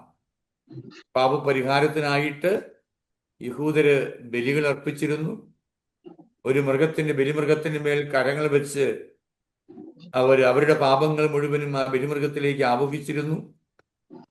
ആണ്ടിൽ ഒരിക്കൽ പ്രത്യേകമായിട്ട് പാപപരിഹാരത്തിനായിട്ട് അവർ മാറ്റിവെച്ചിരുന്നു. ആ ദിനത്തിന്റെ പേര് യോം കിപ്പൂർ എന്നാണ്.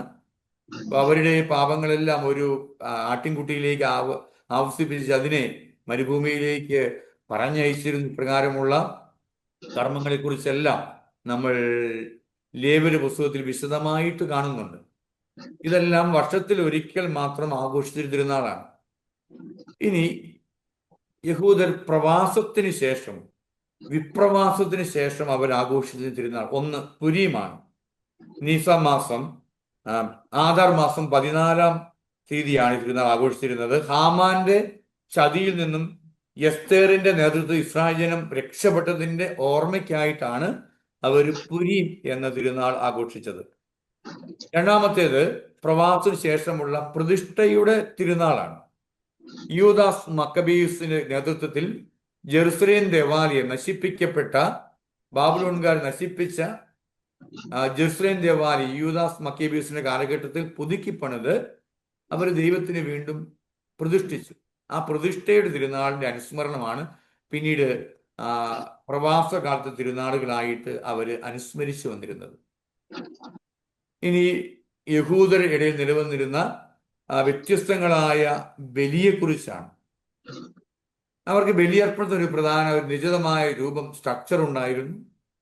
ബലിവസ്തുവിനെ ജെറുസലേം ദേവാലയത്തേക്ക് കൊണ്ടുവരുന്ന വ്യക്തി ഈ ബലിമൃഗത്തിന് മുകളിൽ കരങ്ങൾ വെച്ച് തങ്ങളുടെ പാപം മുഴുവൻ ഈ ബലിമൃഗത്തിലേക്ക് ആവഹിപ്പിക്കുന്നു, അതിൽ കൈവച്ച്. 3, ബലിമൃഗത്തെ കൊല്ലുന്നു, വിശ്വാസി കൊല്ലുന്നു. 4, പുരോഹിതരെ ബലിമൃഗത്തിന്റെ രക്തം ദേവാലയത്തിലെ പ്രധാനപ്പെട്ട ഭാഗങ്ങൾ തളിക്കുന്നു. 5, ബലിമൃഗത്തിന്റെ മേധസ് പുരോഹിതര് ദഹിപ്പിക്കുന്നു. 6, പുരോഹിതരും ഈ ബലിവസ്തുവിനെ നൽകിയവരും ഈ ബലിവസ്തുവിനെ ഭക്ഷിക്കുന്നു. ഇപ്രകാരം കൊണ്ടുവരുന്ന ബലിമൃഗത്തെ കൂടുതലായിട്ട് ഭക്ഷിക്കുവാനായിട്ട് അവകാശം ഉണ്ടായിരുന്നത് പുരോഹിതന്മാർക്കാണ്. കാരണം ജെറുസലേം ദേവാലയത്തിൽ ലക്ഷക്കണക്കിന് പുരോഹിതരുണ്ടായിരുന്നുവെന്നാണ് പറയപ്പെടുക. അപ്പൊ അവർക്ക് ഈ 12 ഗോത്രങ്ങളായി വിഭജിക്കപ്പെട്ടപ്പോൾ ലേവി ഗോത്രം അവർക്ക് മാത്രം ആ, സ്ഥലം നൽകിയില്ല. അവര് പുരോഹിത ഗണമാണ്, അവർ ദേവാലയം കൊണ്ട് ജീവിക്കണം എന്നാണ് ഈ 12 ഗോത്രങ്ങളായി വിഭജിക്കപ്പോൾ പറഞ്ഞിരുന്നത്. അതുകൊണ്ടാണ് ഒത്തിരിയേറെ പുരോഹിതന്മാര് ആ ഒറ്റ കാരണം കൊണ്ടാണ് നമ്മുടെ പുതിയ നിയമത്തില് നല്ല സമരിയാക്കാരന്റെ ഉപമയില് പുരോഹിതൻ അവൻ ബലിയർപ്പിക്കാനായിട്ട് പോകുമ്പോഴാണ് സമരിയാക്കാരനെ വഴിയിൽ കണ്ടത്. വർഷത്തിൽ ഒരിക്കൽ മാത്രം നറുക്കിട്ട് കിട്ടുന്ന ഒരു സൗഭാഗ്യമാണ്. ആ കുറിയാണ് സക്കറിയായ്ക്ക് വീണത്. ആണ്ടുവട്ടത്തിൽ ഒരിക്കൽ മാത്രം കിട്ടുന്ന ഒരു അവസരം, ബലിയർപ്പിക്കുവാൻ, ദൈവത്തിന്റെ അതിവിശുദ്ധ സ്ഥലത്ത് പ്രവേശിച്ച് ബലിയർപ്പിക്കുവാൻ കിട്ടുന്ന ഒരു അവസരം. അതുകൊണ്ടാണ് പുരോഹിതൻ ഒരു സമരിയാക്കാരനെ കണ്ടിട്ടും കാണാതെ മുന്നോട്ട് പോയത്. അവനോട് സഹായിക്കാൻ നിന്നാൽ രക്തത്തിൽ സ്പർശിച്ചാൽ അശുദ്ധമാകും. പിന്നെ അശുദ്ധമായി കഴിയുമ്പോൾ ചെയ്യേണ്ട കർമ്മങ്ങളുണ്ട്. അതൊക്കെ ചെയ്തെല്ലാം വരുമ്പോഴത്തേക്കും ബലി സമയം കഴിഞ്ഞു പോകും. അത്രമാത്രം പുരോഹിതന്മാര് ജെറുസലേം ദേവാലയത്തില് ശുശ്രൂഷ ചെയ്തിരുന്നു എന്നതാണ്. വ്യത്യസ്തങ്ങളായ ബലിയർപ്പണങ്ങളാണ് അവർക്കുണ്ടായിരുന്നത്. ഒന്ന്, മൃഗത്തെ പൂർണ്ണമായിട്ട് ബലിയർപ്പിക്കുന്ന ദഹനബലി. 2, സമാധാന ബലി. 3, പാപങ്ങൾക്ക് പരിഹാരമായിട്ട് അർപ്പിച്ചിരുന്ന പാപപരിഹാര ബലി. മറ്റൊന്ന് പ്രാശ്ചിത്ത ബലി. ഇങ്ങനെ വ്യത്യസ്തങ്ങളായ ബലികൾ യഹൂദജനം അർപ്പിച്ചിരുന്നു. അതുപോലെ തന്നെ അവര് ദൈവത്തിന് ബലിയർപ്പിക്കുവാനായിട്ട് ബലിപീഠം നിർമ്മിച്ചത്. മിസ്ബയഹ് എന്ന ഹീബ്രു വാക്കാണ് അതിന് ഉപയോഗിച്ചിരുന്നത്. വ്യത്യസ്തങ്ങളായ ബലിപീഠങ്ങൾ നമ്മൾ അബ്രാഹം മുതലുള്ള കാലഘട്ടത്തിൽ കാണുന്നുണ്ട്. അബ്രാഹം കല്ലുകൾ പെറുക്കി വെച്ച് അവിടെ ബലിപീഠം പണിതു.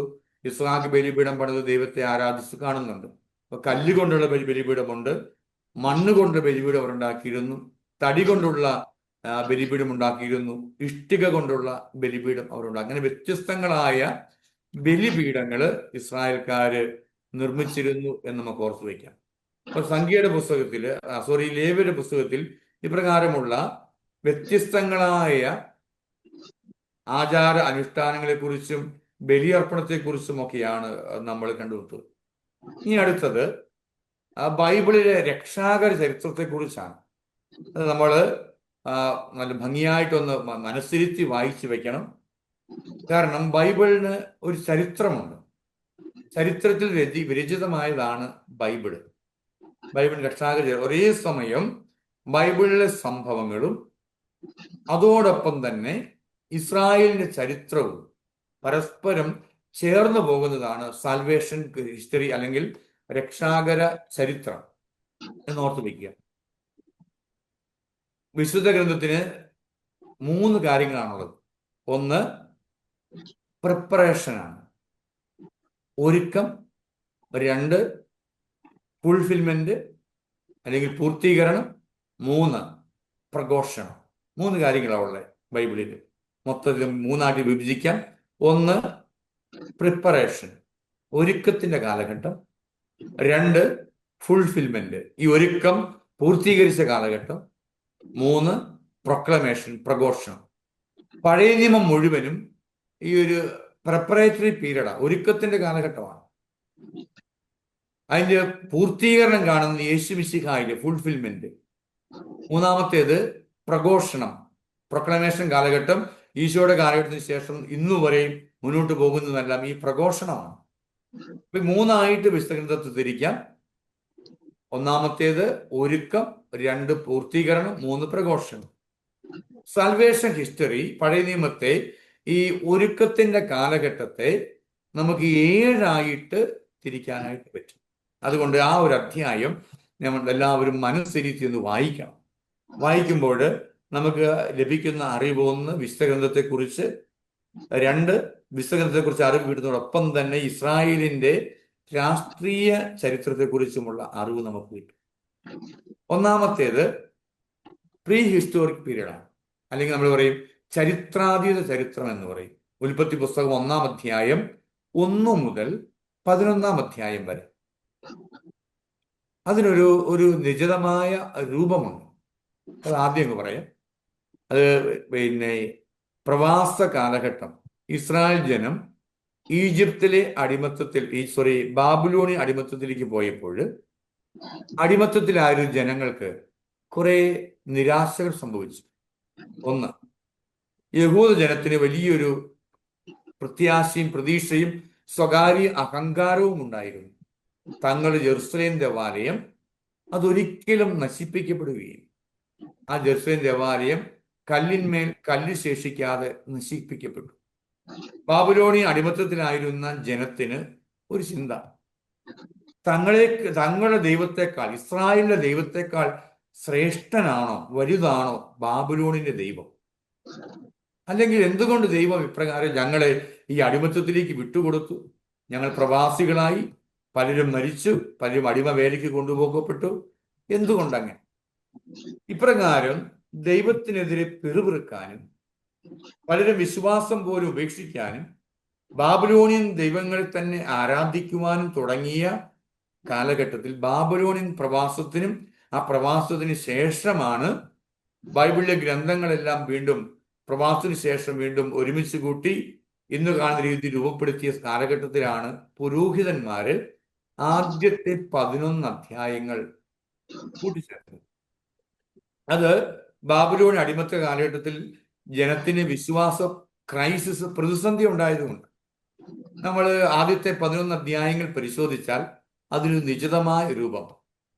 ഒന്ന്, ആദി മാതാപിതാക്കളെ ദൈവം സൃഷ്ടിച്ചപ്പോൾ ദൈവം അവരെ സ്നേഹിച്ചു. ആദിമാതാപിതാക്കൾ പാപം ചെയ്തു, ദൈവം ശിക്ഷിച്ചു. വീണ്ടും ദൈവം അവർക്ക് ഉടമ്പടി നൽകുന്നു. ദൈവത്തിന്റെ സ്നേഹം, മനുഷ്യന്റെ തിന്മ, ദൈവത്തിന്റെ ശിക്ഷ, വീണ്ടും ദൈവം രക്ഷ വാഗ്ദാനം ചെയ്തു. കായേനും ഇത് തന്നെ. കായേൻ പാപം ചെയ്തു, ദൈവം ശിക്ഷിച്ചു, പക്ഷെ വീണ്ടും ദൈവം അവൻ രക്ഷ വാഗ്ദാനം ചെയ്തു. തുടർന്ന് നമ്മൾ നോഹിന്റെ കാലഘട്ടത്തിൽ എത്തുമ്പോൾ അവിടെയും ഭൂമിയിൽ തിന്മ പെരുകി ദൈവം ശിക്ഷിക്കുന്നു. എന്നാൽ നോഹിന്റെ കുടുംബങ്ങൾ രക്ഷിക്കുന്നു. ദൈവം ഒരു ഉടമ്പടി വാഗ്ദാനം ചെയ്യുന്നു, രക്ഷ. പാപം, ശിക്ഷ, രക്ഷ, ഈ പാറ്റേൺ ഒരേപോലെ പോവുകയാണ്.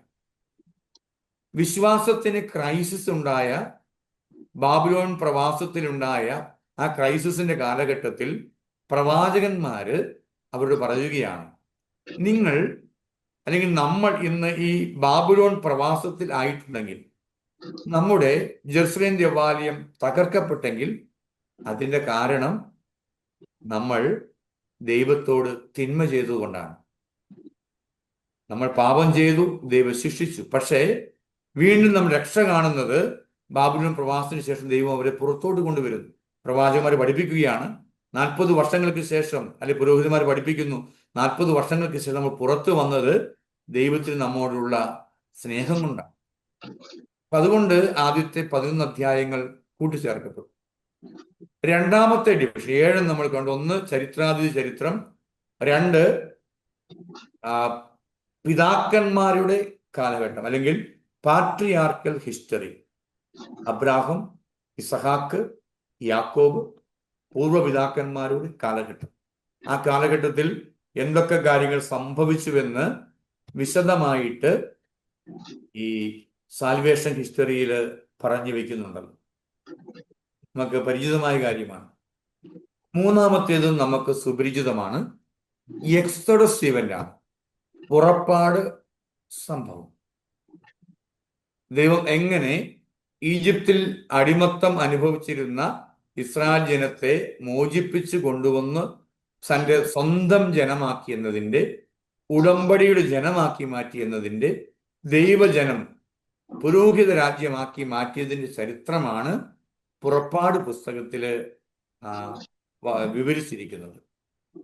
മോശ വഴി അവരെ വിമോചിപ്പിച്ചതിന്റെ ചരിത്രം. അതാണ് എക്സോഡസ് ഇവന്റ്. നാലാമത്തേത് കോൺക്വിസ്റ്റ് ആൻഡ് സെറ്റിൽമെന്റ് ആണ്. എന്ന് പറയുമ്പോൾ ജോഷുവയുടെ നേതൃത്വത്തിൽ ഇസ്രായേൽ ജനം കാനാൻ ദേശം സ്വന്തമാക്കിയതിനെ കുറിച്ചും, പിന്നീട് അവര് സമീപ രാജ്യങ്ങളെല്ലാം പ്രദേശങ്ങളൊക്കെ കീഴടക്കിയതിനെ കുറിച്ചും, തുടർന്ന് ന്യായാധിപന്മാരുടെ കാലഘട്ടത്തെക്കുറിച്ചും അവരുടെ ഭരണരീതിയെക്കുറിച്ചും, പ്രത്യേകിച്ച് പ്രധാനപ്പെട്ട ന്യായാധിപൻ ഒത്നിയേല്, യഹൂദ്, ദെബോറ, സാംസൺ, ജഫ്ത, ജായിർ, അവരുടെയൊക്കെ കാലഘട്ടത്തിൽ എന്തൊക്കെ സംഭവിച്ചു എന്നതിനെ കുറിച്ചാണ് പ്രധാനപ്പെട്ട 12 പ്രധാനപ്പെട്ട ന്യായാധിപന്മാരാണ് ഇസ്രായേൽക്കാർക്കുണ്ടായിരുന്നത്. ആ ന്യായാധിപന്മാരുടെ കാലഘട്ടത്തെക്കുറിച്ചുള്ള വിവരണമാണ് 4-ാമത്തേത്. ന്യായാധിപന്മാർ മാത്രമല്ല, ജോഷുവ മുതൽ ന്യായാധിപന്മാരുടെ കാലഘട്ടം വരെ, കോൺക്വസ്റ്റ് ആൻഡ് സെറ്റിൽമെന്റ്. ഇസ്രായേൽ ജനം തേനും പാലും ഒഴുകി കാനാൻ ദേശം സ്വന്തമാക്കി അവിടെ വാസം ആരംഭിച്ച് അവർ മുന്നോട്ട് പോയതിന്റെ ചരിത്രമാണ് നമ്മൾ അവിടെ കണ്ടെത്തുന്നത്. 5-ാമത്തേത്, 1 പ്രവാചകന്മാരുടെ കാലഘട്ടം, 1 ചരിത്രാതീത ചരിത്രം, 2 patriarchal history, 3 exodus event, 4 conquest and settlement, 5 രാജഭരണത്തിന്റെ കാലഘട്ടം. സമീപ പ്രദേശത്തുള്ള എല്ലാവർക്കും, വിജാതീയർക്കൊക്കെ, വിജാതീയ വംശങ്ങൾക്കൊക്കെ രാജാക്കന്മാരുണ്ട് എന്ന് കണ്ടപ്പോൾ ഇസ്രായേൽ ജനവും ഒരു രാജാവിന് വേണ്ടി മുറവിളി കൂട്ടാൻ തുടങ്ങി. സാമുവേലിനോട് അവര് പറയുന്നു. അവസാനം ദൈവം അവർക്ക് വേണ്ടി രാജാവിന് നൽകാൻ തീരുമാനിക്കുന്നു. ആദ്യത്തെ രാജാവ് സാവൂൾ ദൈവസന്നിധിയിൽ തിരസ്കൃതനാകുന്നു. അഭിഷേകർമ്മത്തെക്കുറിച്ച് നമുക്ക് കാണുന്നുണ്ട്. 1 ദൈവം തിരഞ്ഞെടുക്കുന്നു, 2 പുരോഹിതന് അഭിഷേകം ചെയ്യുന്നു, എണ്ണ കൊണ്ട്, തൈലം കൊണ്ട് അഭിഷേകം ചെയ്യുന്നു. ദൈവമാണ് തിരഞ്ഞെടുക്കുന്നത്. സാവൂൾ തിരസ്കൃതനായപ്പോൾ രണ്ടാമതായിട്ട് ദാവീദ് രാജാവിനെ ദൈവം തിരഞ്ഞെടുക്കുന്നു. ഇസ്രായേലിന്റെ ഏറ്റവും ശ്രേഷ്ഠനായ, ദൈവത്തിന്റെ ഹൃദയത്തിന് ഇണങ്ങിയ രാജാവ്. ആ രാജാവും തെറ്റ് ചെയ്യുന്നു. പക്ഷെ തെറ്റ് ചെയ്ത് പശ്ചാത്തപിക്കുമ്പോൾ ദൈവം അദ്ദേഹത്തെ അനുഗ്രഹിക്കുന്നതായിട്ടും നമ്മൾ രാജാക്കന്മാരുടെ പുസ്തകത്തിൽ വായിക്കുന്നുണ്ട്. ഈ ദാവീദ് രാജാവിന്റെ കാലഘട്ടത്തിലാണ് ഇസ്രായേൽ ജനം അവരുടെ രാജ്യം വിസ്തൃതമാക്കിയത്. ദാവീദ് രാജാവ് ഒരു ദേവാലയം പണിയാനായിട്ട് ആഗ്രഹിച്ചു. പക്ഷേ ദൈവം ദാവീദോട് പറയുന്നു, നിന്റെ മകൻ സോളമൻ വഴിയായിരിക്കും ഈ ദേവാലയം പണിയുക. വിജ്ഞാനികളിൽ വിജ്ഞാനിയായ സോളമൻ രാജാവ് ആദ്യ കാലഘട്ടത്തിൽ അദ്ദേഹം ദൈവത്തിന്റെ മനസ്സിനിണങ്ങിയ രാജാവായിരുന്നു. പക്ഷെ പിൽക്കാലത്ത് അദ്ദേഹം പാപം ചെയ്ത്, അദ്ദേഹത്തിന്റെ പാപത്തിന്റെ കാരണമായിട്ട് പറയുക, അദ്ദേഹം കീഴടക്കിയ വിജാതി ദേശങ്ങളിൽ നിന്നൊക്കെ അവിടെയുള്ളവർ അദ്ദേഹം ഭാര്യമാരായിട്ട് സ്വീകരിച്ചു. ആയിരക്കണക്കിന് ഭാര്യമാരും ഉപനാരിമാരും അദ്ദേഹത്തിനുണ്ടായിരുന്നു. ഈ ഉപനാരിമാര് അല്ലെങ്കിൽ ഭാര്യമാര് അവരുടെ വിജാതീയ ദൈവങ്ങളെ സോളമൻ രാജാവിന്റെ മണ്ഡപത്തിൽ വെച്ച് അല്ലെങ്കിൽ അദ്ദേഹത്തിന്റെ കൊട്ടാരത്തിൽ വെച്ച് ആരാധിക്കുവാൻ തുടങ്ങിയപ്പോൾ പതുക്കെ സോളമൻ രാജാവും സീനായി ഉടമ്പടി വേണ്ടി ദൈവം കൊടുത്ത 1-ാമത്തെ 1ഉം 2ഉം കൽപ്പനകളൊക്കെ ലംഘിച്ചു. തന്മൂലം സോളമനും ദൈവത്തിന്റെ മനസ്സിൽ നിന്നും പുറത്താക്കപ്പെടുന്നു. സോളമന്റെ കാലഘട്ടത്തിന് ശേഷം രാജ്യം 2ആയിട്ട് വിഭജിക്കപ്പെടുന്നു. ഈ രാജാക്കന്മാരുടെ കാലഘട്ടത്തെ 3ആയിട്ട് നമുക്ക് തിരിക്കാൻ പറ്റും. 1 ഒരുമിച്ചുള്ള ഭരണകാലം, 2 രാജവംശങ്ങളുള്ള കാലം, ഇസ്രായേലും യൂദയും 2ആയിട്ട് ഭരിക്കുന്ന കാലം, 3 യൂദയ മാത്രം. രാജാക്കന്മാരുടെ കാലഘട്ടത്തെ 3ആയിട്ട് തിരിക്കാം. 1 അവിഭക്ത ഇസ്രായേൽ രാജ്യം, ഒരുമിച്ചുള്ള 12 ഗോത്രങ്ങൾ ഒരുമിച്ചുള്ള രാജ്യം. 2 രാജ്യം 2ആയിട്ട് വിഭജിക്കപ്പെടുന്ന കാലഘട്ടം, 10 ഗോത്രങ്ങൾ അടങ്ങിയ ഇസ്രായേല്, 2 ഗോത്രങ്ങൾ മാത്രമുള്ള യൂദ. 10 ഗോത്രങ്ങൾ അടങ്ങിയ ഇസ്രായേൽ സമരിയ കേന്ദ്രമാക്കി, ഷെക്കേം അവരുടെ ആരാധന കേന്ദ്രമാക്കി അവർ ഭരണം തുടങ്ങി. ജെറോബോവം ആയിരുന്നു അവരുടെ ആദ്യത്തെ രാജാവ്. എന്നാൽ ഈ രാജവംശത്തിൽ ദൈവത്തിന് ഹൃദയത്തിന് ഇണങ്ങിയവരും അല്ലാത്തവരുമായ രാജാക്കന്മാരുണ്ടായിരുന്നു. BC 721 10 ഗോത്രങ്ങൾ അടങ്ങിയ ഇസ്രായേൽ രാജവംശം അസീറിയൻ അടിമത്തത്തിലേക്ക് പോയി. അതോടെ ആ രാജവംശമേ ഇല്ലാതാവുകയാണ്. അസീര്യക്കാര് ഈ ഇസ്രായേൽ രാജവംശത്തിൽ നിന്നും ഇസ്രായേൽക്കാരിൽ അധ്വാനിക്കാൻ ശേഷിയുള്ളവരെ ഒക്കെ പിടിച്ചുകൊണ്ട് പോയി, ഒത്തിരി സ്ത്രീകളെ കൊണ്ടുപോയി. പിന്നെ അവിടെ അവശേഷിച്ചത് കുട്ടികളും പ്രായമുള്ളവരും ആരോഗ്യം കുറവുള്ളവരും മാത്രമായിരുന്നു. പുതിയ നിയമത്തിലേക്ക് വരുമ്പോൾ നമ്മുടെ യഹൂദരെ ഏറ്റവും അധികം വെറുപ്പോടുകൂടി കാണുന്ന ഒരു സമൂഹമാണ് സമരിയാക്കാർ. സമരിയാക്കാരി സ്ത്രീ അടുക്കിലേക്ക് ഈശോ വെള്ളത്തിനായിട്ട് വരുമ്പോൾ സമരിയാക്കാരി സ്ത്രീ ചോദിക്കുന്നുണ്ട്, അതിന് യഹൂദരും സമരിയാക്കാരും തമ്മിൽ സമ്പർക്കമൊന്നുമില്ലല്ലോ, ആരാണ് ഈ സമരിയാക്കാരെന്ന് ചോദിച്ചാൽ 10 ഗോത്രങ്ങളടങ്ങിയ ഇസ്രായേൽക്കാർ അവർ സമരിയ കേന്ദ്രമാക്കിയാണല്ലോ ഭരിച്ചത്. ആരോഗ്യമുള്ളവര്, ശക്തന്മാര്, സ്ത്രീകളെയൊക്കെ അവർ പിടിച്ചുകൊണ്ട് പോയപ്പോൾ അവശേഷിച്ചിരുന്നവര്, സമരിയായിൽ അവശേഷിച്ചിരുന്നവര് അവിടേക്ക് കുടിയിരുത്തിയ അസീര്യക്കാർ കുടിയിരുത്തിയ അസീര്യക്കാരെ വിവാഹം ചെയ്തു. സ്ത്രീകൾ അസീരിയൻ പുരുഷന്മാരെയും പുരുഷന്മാര് അസീരിയ സ്ത്രീകളെയും വിവാഹം ചെയ്ത് സങ്കര ഇനമായിട്ട് വളർന്നു വരാൻ തുടങ്ങി. ഇസ്രായേൽക്കാർ പിന്നീട് വിമോചിപ്പിക്കപ്പെട്ട് വന്നപ്പോൾ അവർക്കൊരു സമരിയക്കാരെ കണ്ടുകൂടാ. കാരണം അവർ വിശ്വാസത്യാഗം നടത്തിയവരാണ്.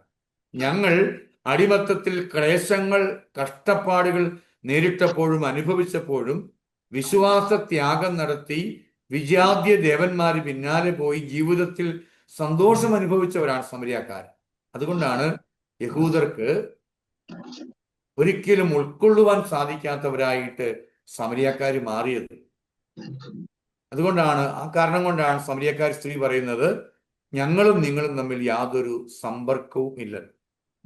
10 ഗോത്രങ്ങൾ അടങ്ങിയ വടക്കൻ ഇസ്രായേൽ അവര് BC 721 അസീറിയൻ അടിമത്തത്തിലേക്ക് പോയി. മൂന്നാമത് ഞാൻ പറഞ്ഞു യൂദയ രാജവംശം മാത്രം. ആ കാലഘട്ടത്തിൽ നേരത്തെ സൂചിപ്പിച്ച 2 ഗോത്രങ്ങൾ അടങ്ങിയ റഹോബോവം ആദ്യ രാജാവായ യൂദയ രാജ്യം, ജെറുസലേം കേന്ദ്രമാക്കി ഭരിച്ചിരുന്ന യൂദയ രാജ്യം BC 586 ബാബിലോണിയൻ അടിമത്തത്തിലേക്ക് പോയി. അവസാനത്തെ രാജാവായ സെദക്കിയായുടെ കണ്ണുകളൊക്കെ ചൂഴ്ന്നെടുത്ത് സെദക്കിയായെയും ഈ ബാബിലോണിയൻ അടിമത്തത്തിലേക്ക് കൊണ്ടുപോയി. അതിനുശേഷം 536 അല്ലെങ്കിൽ 37, 36 കാലഘട്ടത്തിലാണ് ഇസ്രായേൽക്കാർക്ക് ബാബിലോണിൽ നിന്നും സ്വാതന്ത്ര്യം ലഭിക്കുന്നത്. അവര് തിരിച്ചു വരുന്നതും ദേവാലയം പുതുക്കി പണിയുന്നതും. ആറാമത്തെ കാലഘട്ടം ഈ ബാബിലോണിയൻ അടിമത്ത കാലഘട്ടമാണ്. 2 ഗോത്രങ്ങളടങ്ങിയ യൂദയ ബാബിലോണിയൻ അടിമത്തത്തിലേക്ക് പോയി. അവര് 40 വർഷം ബാബിലോണിൽ പ്രവാസികളായിട്ട് കഴിഞ്ഞു. പ്രവാസ കാലഘട്ടം. ഈ പ്രവാസ കാലഘട്ടത്തിലാണ് ജെറമിയ പ്രവാചകനും എസെക്കിയേൽ പ്രവാചകനും ഒക്കെ പ്രവചനം നടത്തുന്നത്. ഒട്ടും പറയാൻ വിട്ടുവരിക കൂട്ടിച്ചേർക്കാം. രാജവംശ കാലഘട്ടത്തിൽ ചില മെച്ചങ്ങൾ ഉണ്ടായി. കാരണം അവർ ഒരു ജനമായിട്ട് ഒരു രാജാവിന്റെ കീഴിൽ ഒരുമിച്ച് നിന്നും നല്ലൊരു രാജ സംവിധാനമുണ്ടായി, മിലിറ്ററി സംവിധാനമുണ്ടായി, ഒരു നല്ലൊരു നേതാവ് അവർക്കുണ്ടായി, അവർക്ക് വേണ്ടി യുദ്ധം ചെയ്യാൻ ആളുണ്ടായി. അങ്ങനെ ഈ നീതിന്യായ വ്യവസ്ഥകളൊക്കെ വളർന്നു വന്നു. കുറേയേറെ നന്മകൾ ഈ കാലഘട്ടത്തിൽ ഉണ്ടായപ്പോഴും കുറെ കോട്ടങ്ങൾ സംഭവിച്ചു. ഒന്ന്, അധികാരം മുഴുവൻ ഒരാളിലേക്ക് മാത്രം കേന്ദ്രീകരിച്ചപ്പോൾ രാജാവിന്റെ മതം എല്ലാവരെയും മതമായി മാറി. രാജാവ് പറയുന്നത് എല്ലാവരും അനുസരിക്കേണ്ടതായിട്ട് വന്നു. രാജാവിന് കൂടെ നിൽക്കുന്നവര് അവർ ജനത്തെ ചൂഷണം ചെയ്യാനായിട്ട് തുടങ്ങി. അങ്ങനെ കുറെ കോട്ടങ്ങൾ സംഭവിച്ചു. ഈ കാലഘട്ടത്തിലാണ് ഇസ്രായേലിലെ പ്രവാചകന്മാരുടെ ഉത്ഭവം. ദൈവം അരുളി ചെയ്ത കാര്യങ്ങൾ ഓരോ കാലഘട്ടത്തിലും രാജാക്കന്മാർ സംസാരിക്കാനും ജനങ്ങളോട് സംസാരിക്കാനും ദൈവത്താൽ അയക്കപ്പെട്ട പ്രവാചകന്മാരെ ഉടലെടുത്ത കാലഘട്ടമാണ് രാജാക്കന്മാരുടെ കാലഘട്ടം. പിന്നെ ആറാമത്തത് വിപ്രവാസം 586, 537 വരെ 40 വർഷങ്ങൾ നീണ്ടുനിന്ന വിപ്രവാസകാലം. പിന്നീട് ജനത്തിന് വിമോചനം ലഭിച്ചപ്പോൾ അവര് ബാബിലോണിൽ നിന്ന് പുറത്തോട്ട് വന്നു. അപ്പോൾ ഇവർക്ക് വിമോചനം ലഭിക്കാൻ കാരണം ബാബിലോൺകാരെ പേർഷ്യക്കാര് കീഴ്പ്പെടുത്തി. പേർഷ്യക്കാര് കീഴ്പ്പെടുത്തിയത് കൊണ്ടാണ് അവർക്ക് വിമോചനം കിട്ടിയത്. പിന്നീട് 300 വർഷക്കാലം ഇസ്രായേൽക്കാര് പേർഷ്യൻ അടിമത്തത്തിലാണ്. പേർഷ്യക്കാരുടെ അടിമത്തത്തിൽ.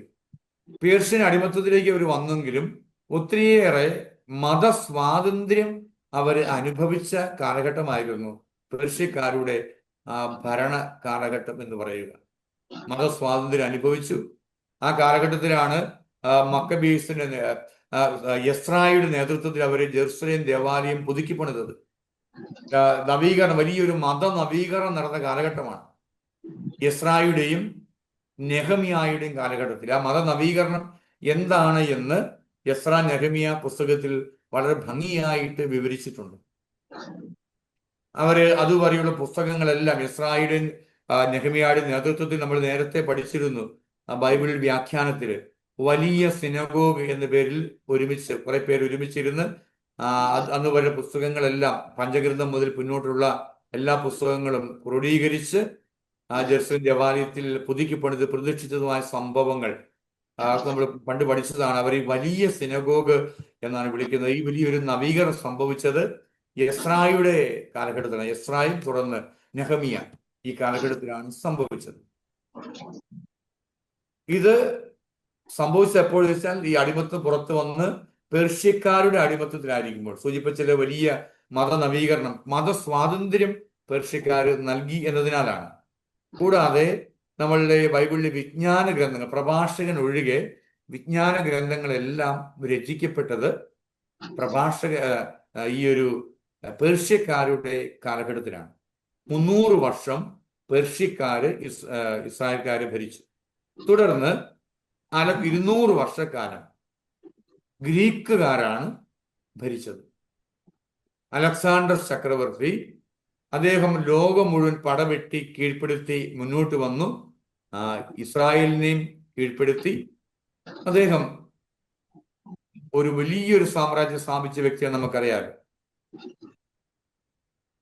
അലക്സാണ്ടർ രാജാവും ഇസ്രായേലിന് മതസ്വാതന്ത്ര്യം നൽകിയ രാജാവാണ്. പക്ഷേ ഈ യവന കാലഘട്ടത്തിന്റെ പ്രത്യേകത, ഹെബ്രായ ഭാഷ, അരമായ ഭാഷ ഇല്ലാണ്ടായി ഗ്രീക്ക് ഭാഷയ്ക്ക് വലിയ പ്രാധാന്യം കിട്ടിയ കാലഘട്ടമാണ്. പഴയ നിയമത്തിലെ മിക്ക പുസ്തകങ്ങളും ഗ്രീക്കിലേക്ക് വിവർത്തനം ചെയ്യപ്പെട്ട കാലഘട്ടമാണ്.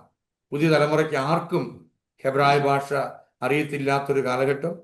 ഗ്രീക്ക് എല്ലായിടത്തും ശക്തമായ ഗ്രീക്ക് ഭാഷ അല്ലെങ്കിൽ യവന പാരമ്പര്യം ശക്തമായ കാലഘട്ടമായിരുന്നു. പക്ഷേ ഈ അലക്സാണ്ടർ ചക്രവർത്തിയുടെ കാലഘട്ടം വെറും 10 വർഷമേ ഉണ്ടായിരുന്നുള്ളൂ. അതിനുശേഷം അദ്ദേഹം മരിച്ചു. അദ്ദേഹം മരിച്ചപ്പോൾ അദ്ദേഹത്തിന്റെ രാജ്യം 4 വിഭജിക്കപ്പെട്ടു.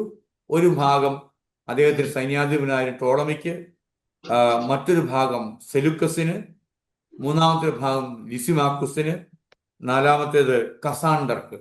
ഇങ്ങനെ 4 പേർക്കായിട്ട്, 4 സൈന്യാധിപന്മാർക്കായിട്ട് വിഭജിപ്പിക്കപ്പെട്ടു. ടോളമിക്ക്, സെലൂക്കസിന്, ലിസിമാക്കുസിന്, കസാണ്ടർ. ഇതില് ഈ പാലസ്തീന അടങ്ങിയ ഭാഗങ്ങൾക്ക് ലഭിച്ചത് സൈന്യാധിപനായിരുന്ന ടോളമിക്കാണ്. ടോളമിയുടെ കാലഘട്ടവും വളരെ ഭംഗിയായിരുന്നു. സാഹചര്യത്തിന് നല്ല സ്വാതന്ത്ര്യം കിട്ടിയിരുന്ന കാലഘട്ടമായിരുന്നു.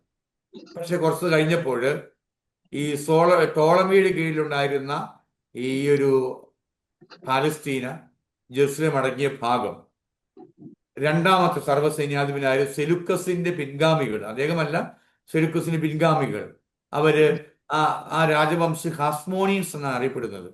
അദ്ദേഹത്തിന്റെ പിൻഗാമികൾ, ഈ സെലുക്കസിന്റെ പിൻഗാമികൾ, ടോളമിയുടെ പിൻഗാമികൾ ഭരിച്ച യഹൂദരുള്ള ആ ഭാഗത്തെ കീഴ്പ്പെടുത്തിയോടുകൂടി ഇസ്രായേൽക്കാർക്ക് മതസ്വാതന്ത്ര്യം നഷ്ടപ്പെട്ടു.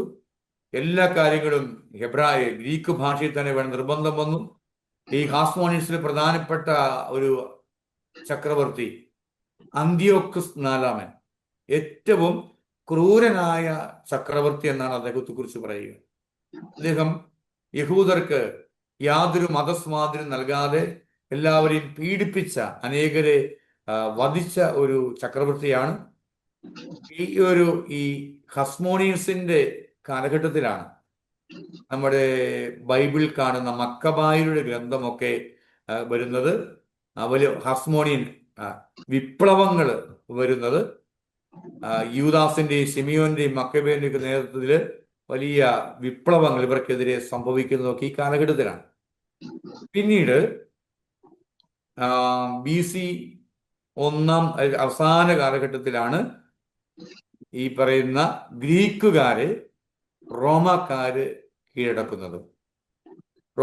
കീഴടക്കുന്നതും തുടർന്ന സംഭവങ്ങളൊക്കെ നമുക്ക് പരിചിതമാണല്ലോ. ഹെറോദസിന്റെ ഭരണവും ഈശോയുടെ ജനനം ഈ കാലഘട്ടത്തിലാണ് ഈശോ ജനിക്കുക.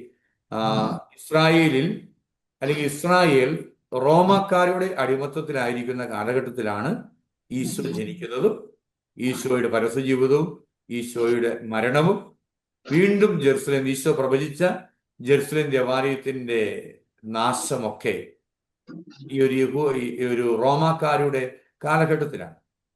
ബൈബിളിൽ സൂചിപ്പിച്ചതുപോലെ മൂന്നായിട്ട് തിരിക്കാം: ഒരുക്കത്തിന്റെ കാലഘട്ടം, പൂർത്തീകരണത്തിന്റെ കാലഘട്ടം, പ്രഘോഷണത്തിന്റെ കാലഘട്ടം. ഒരുക്കത്തെ 7 തിരിക്കാം. 1 ചരിത്രാതീത ചരിത്രം, 2 പിതാക്കന്മാരുടെ ചരിത്രം, 3 പുറപ്പാട് ചരിത്രം, 4 അതിജീവനത്തിന്റെ ചരിത്രം, 5 രാജാക്കന്മാരുടെ കാലഘട്ടം, 6 വിപ്രവാസത്തിന്റെ കാലഘട്ടം, 7 വീണ്ടും 3 അടിമത്തത്തിന്റെ കാലഘട്ടം. അല്ലെങ്കിൽ 3 പീരീഡാണ്.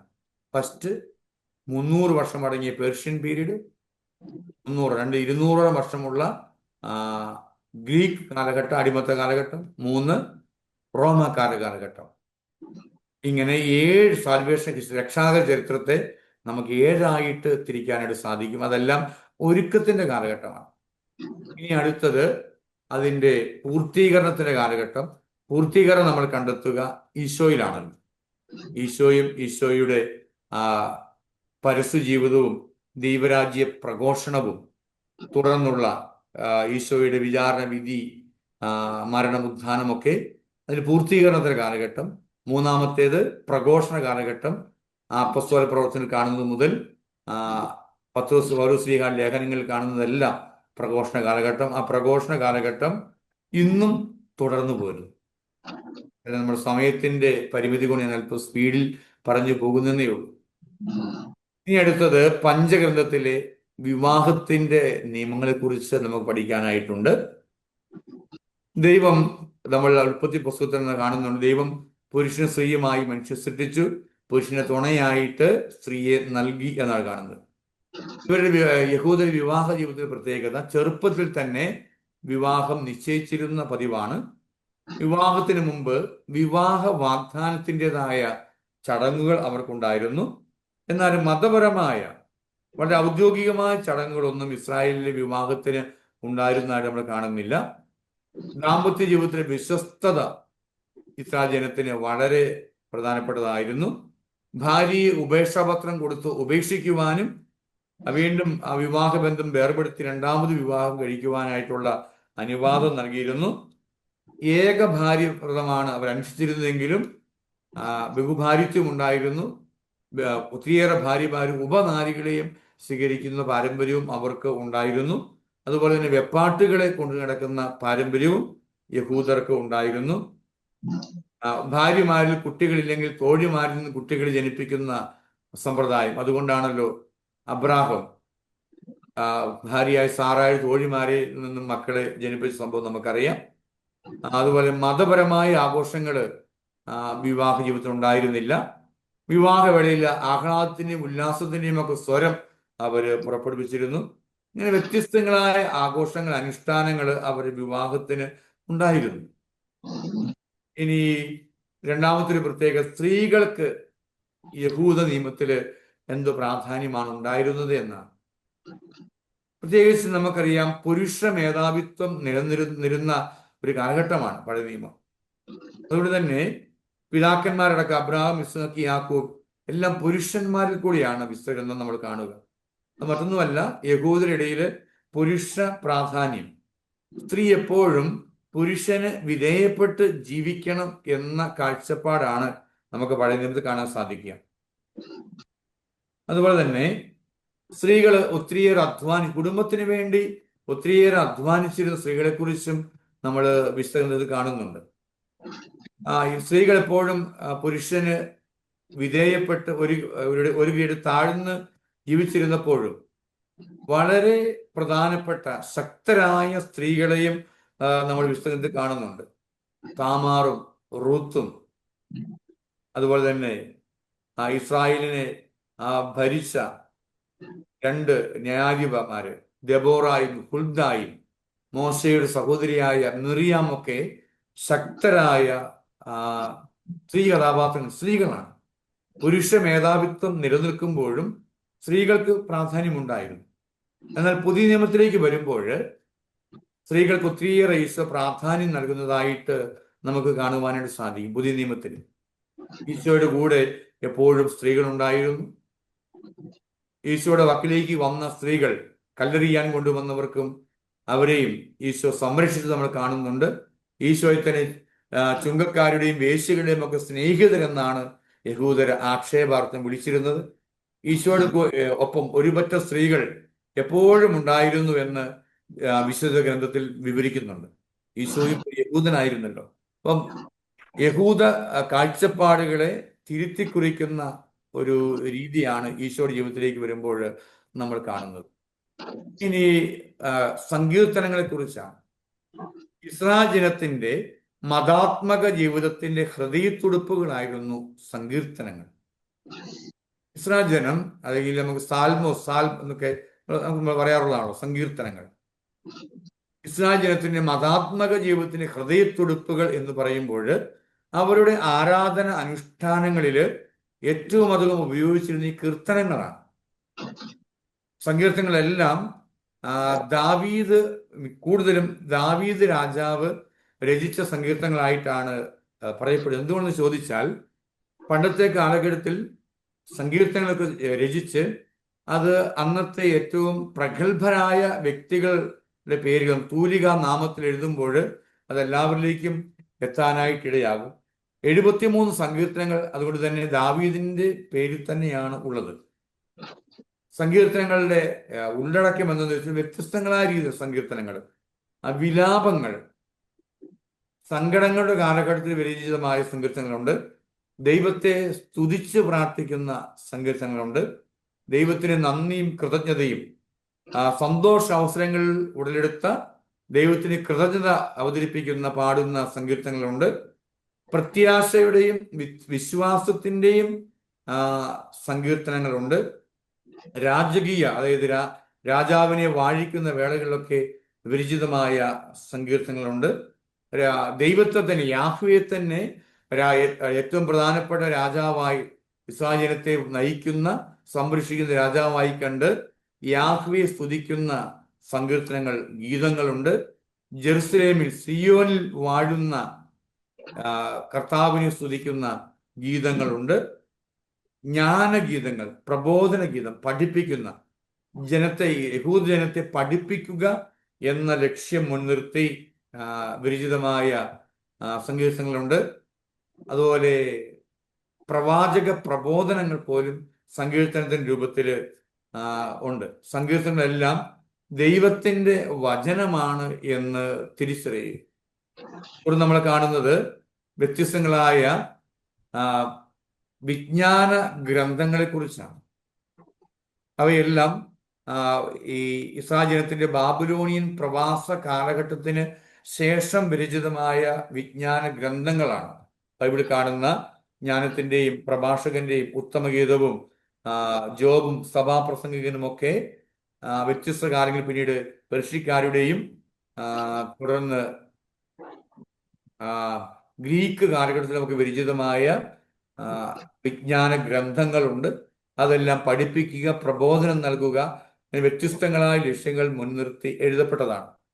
ഇനി വീണ്ടും നമ്മുടെ പുസ്തകത്തിലെ ഇസ്രായേലിലെ പ്രധാനപ്പെട്ട സ്ത്രീ കഥാപാത്രങ്ങളെ കുറിച്ച് നമ്മൾ പഠിക്കുന്നുണ്ട്. റൂത്തിനെ കുറിച്ച്, താമാറിനെ കുറിച്ച്, എസ്തേറിനെ കുറിച്ച്, ശക്തരായ ഇസ്രായേലിനെ നയിച്ച സ്ത്രീ കഥാപാത്രങ്ങൾ. ഇത്രയും കാര്യങ്ങളാണ് നമ്മുടെ ഈ പുസ്തകത്തിൽ ഞാൻ ഈ 1.5 മണിക്കൂർ സമയം കൊണ്ട് വലിയൊരു ബൃഹത്തായ ഒരു സംഭവത്തെ ചുരുക്കി അവതരിപ്പിക്കുവാനായിട്ട് പരിശ്രമിക്കുകയായിരുന്നു. നമ്മൾ ആദ്യം കണ്ടത് എന്തുകൊണ്ടാണ് പഞ്ചഗ്രന്ഥത്തിന് ആ പേര് ലഭിച്ചത്. 5 ചുരുളുകൾ, 5 ഗ്രന്ഥങ്ങൾ. ആദ്യമായിട്ട് പേര് കൊടുത്ത ഒറിജിൻ യോഹന്നാൻ സുവിശേഷം 4-ാം അധ്യായം വ്യാഖ്യാനിക്കുമ്പോൾ വ്യത്യസ്ത പേരുകൾ. നിയമം, മോശയുടെ നിയമം, മോശയുടെ ഗ്രന്ഥം, അങ്ങനെ 5 ചുരുളുകൾ, അങ്ങനെ വ്യത്യസ്തങ്ങളായ പേരുകളാണ് ഇതിനുള്ളത്. 5 പുസ്തകങ്ങൾ: ഉൽപ്പത്തി, പുറപ്പാട്, ലേവ്യർ, സംഖ്യ, നിയമാവർത്തനം. 17-ാം നൂറ്റാണ്ട് വരെ മോശയാണ് ഇതിന്റെ ഗ്രന്ഥകർത്താവ് എന്ന് വിശ്വസിച്ചിരുന്നു.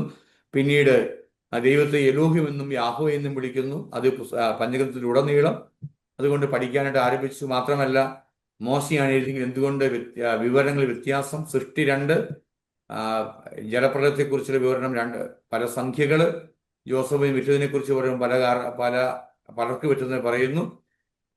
10 പ്രമാണങ്ങളുടെ പട്ടികയിൽ വ്യത്യാസം.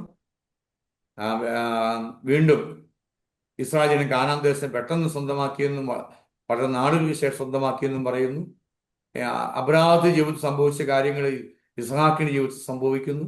ഇതൊക്കെ കണ്ടപ്പോൾ ഇങ്ങനെയൊക്കെ വ്യത്യസ്തങ്ങളായ സാമ്യങ്ങളും വ്യതിരക്തതകളും കണ്ടപ്പോൾ പഠിക്കാൻ തുടങ്ങി. അങ്ങനെ പഠിക്കാൻ തുടങ്ങിയപ്പോഴാണ് വ്യത്യസ്ത പാരമ്പര്യങ്ങളുണ്ടെന്ന് കണ്ടത്. യാഹ്വിസ്റ്റ്, എലോഹിസ്റ്റ്, നിയമാവർത്തന, പ്രീസ്റ്റ്ലി പാരമ്പര്യം. ആ 4 പാരമ്പര്യത്തെക്കുറിച്ച് നമ്മൾ അപഗ്രഥിച്ചു. ആ 4 പാരമ്പര്യത്തിൻ്റെയും പ്രത്യേകതകളും ദൈവശാസ്ത്ര പ്രമേയങ്ങളും ഒന്ന് ഓടിച്ചു കണ്ടു. തുടർന്ന് പിന്നെ സൃഷ്ടി വിവരണത്തെക്കുറിച്ച്, ആദ്യ ദൈവം ആകാശം ഭൂമി സൃഷ്ടിച്ചു, ഇപ്രകാരമാണ് സൃഷ്ടിച്ചത് എന്ന് പറഞ്ഞ് സൃഷ്ടി വിവരണം അവസാനിക്കുന്നു. എല്ലാത്തിനും നിശ്ചിതമായ ചട്ടക്കൂട് ദൈവം അരുളി ചെയ്തു. ഉണ്ടാകട്ടെ, ഉണ്ടായി, നല്ലതെന്ന് കണ്ടു, സന്ധ്യയായി, പ്രഭാതമായി 1-ാം ദിവസം. പിന്നെ ഓരോ ദിവസം സൃഷ്ടികളെ കുറിച്ച്, 7-ാം ദിവസം ദൈവം വിശ്രമിച്ചു, സാബത്ത് ദിവസത്തെക്കുറിച്ച് നമ്മൾ കണ്ടു. തുടർന്ന് പുറപ്പാട് സംഭവത്തെക്കുറിച്ചാണ്. പുറപ്പാട് ഒരു ചരിത്ര സംഭവമാണെന്ന് പറയാനുള്ള കാരണം, 1, ഹബീറുക്കൾ എന്ന അടിമകളെ കുറിച്ച് ഈജിപ്തിൽ വിവരണമുണ്ട്. ഈ ഹബീറുക്കൾ ഇസ്രായേൽക്കാരെ വിളിക്കുന്ന പേരാണ്. 2, റാംസെസ് രാജാവ് തന്റെ കൊട്ടാരം പുതുക്കി പണിതപ്പോൾ അവിടെ ഹബീർ വംശജർ അടിമ വേലയ്ക്കായി വന്നു. അത് ഇസ്രായേൽക്കാരാണ്. പിന്നെ ഇവരെ കീഴ്പ്പെടുത്തിയെന്ന് മൊർണഫത്ത് രാജാവിന്റെ ഫലകങ്ങളിൽ രേഖപ്പെടുത്തിയിരിക്കുന്നു. കൂടാതെ ഈ ഈജിപ്തിൽ ഉണ്ടായിരുന്ന ബാധകളൊക്കെ, ബൈബിൾ പറഞ്ഞിരിക്കുന്ന ബാധകൾ പല അവസരങ്ങളിൽ ഇസ്രായേലിൽ ഈജിപ്തിൽ സംഭവിച്ചതാണെന്നുള്ളതിൻ്റെയും രേഖകളുണ്ട്. അതൊരു ചരിത്ര സംഭവമാണ്. അതുപോലെ പുറപ്പാട് സംഭവത്തിൽ എന്തൊക്കെ സംഭവിച്ചു. സീനായ് ഉടമ്പടിയിൽ ഒരു ജനമായിട്ട് മാറുന്നു, ദൈവത്തിന് ജനമായിട്ട്, സ്വന്തം ജനമായിട്ട്, ഒരു പുരോഹിത രാജ്യമായിട്ട്, വിശുദ്ധ ജനമായിട്ട് ഇസ്രായേൽക്കാർ മാറുന്നു. ദൈവം ഒറ്റ കാര്യം മാത്രം ആവശ്യപ്പെടുന്നു, ദൈവത്തിന് ജനത്തോട് ഉടമ്പടിയുടെ വിശ്വസ്തതയെക്കുറിച്ച് മാത്രം ആവശ്യപ്പെടുന്നു.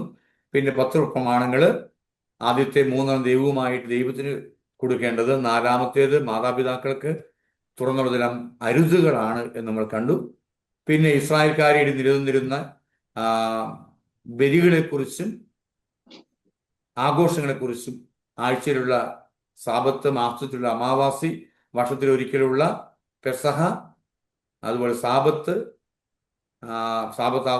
പെസഹ, പന്തക്കുസ്ത, കൂടാരത്തിരുന്നാൾ, പാപപരിഹാരം നമ്മൾ കണ്ടു. പിന്നെ പ്രവാസത്തിന് ശേഷമുള്ള പുരി, പിന്നെ മറ്റൊന്ന് നമ്മൾ പ്രതിഷ്ഠയുടെ തിരുനാളിൻ്റെ പുനരാവിഷ്കരണം നമ്മൾ കണ്ടു. അതിനുശേഷം നമ്മൾ കണ്ടത് ബലിയർപ്പണത്തെക്കുറിച്ചാണ്. വ്യത്യസ്തങ്ങളായ ബലികൾ: സമാധാന ബലി, പ്രാശ്ചിത്യ ബലി, പാപപരിഹാര ബലി, ദഹന ബലിയെക്കുറിച്ച് കണ്ടു. വ്യത്യസ്തങ്ങളായ ബലിപീഠങ്ങൾ, കല്ലുകൊണ്ടും മണ്ണുകൊണ്ട്, തടി കൊണ്ടുള്ള ബലിപീഠങ്ങളെ കുറിച്ചുകൂടെ നമ്മൾ കണ്ടു. ബലിയർപ്പിക്കുന്ന പുരോഹിതർക്കുണ്ടായിരിക്കേണ്ട പ്രത്യേകതയെക്കുറിച്ച് കണ്ടു. ബലിയർപ്പണം, ബലിമൃഗത്തെ കൊണ്ടുപോയി എങ്ങനെയാണ് പാപപരിഹാരാർത്ഥം ബലിയർപ്പിക്കുന്നത് കണ്ടു. ബലിവസ്തുവിനെ കൊണ്ടുവരുന്നു, കൈകൾ വെച്ച് പ്രാർത്ഥിക്കുന്നു, ബലിവസ്തുവിനെ കൊല്ലുന്നു, രക്തം ബലിപീഠത്തിൽ തളിക്കുന്നു, പ്രധാനപ്പെട്ട ഭാഗങ്ങൾ ദഹിപ്പിക്കുന്നു.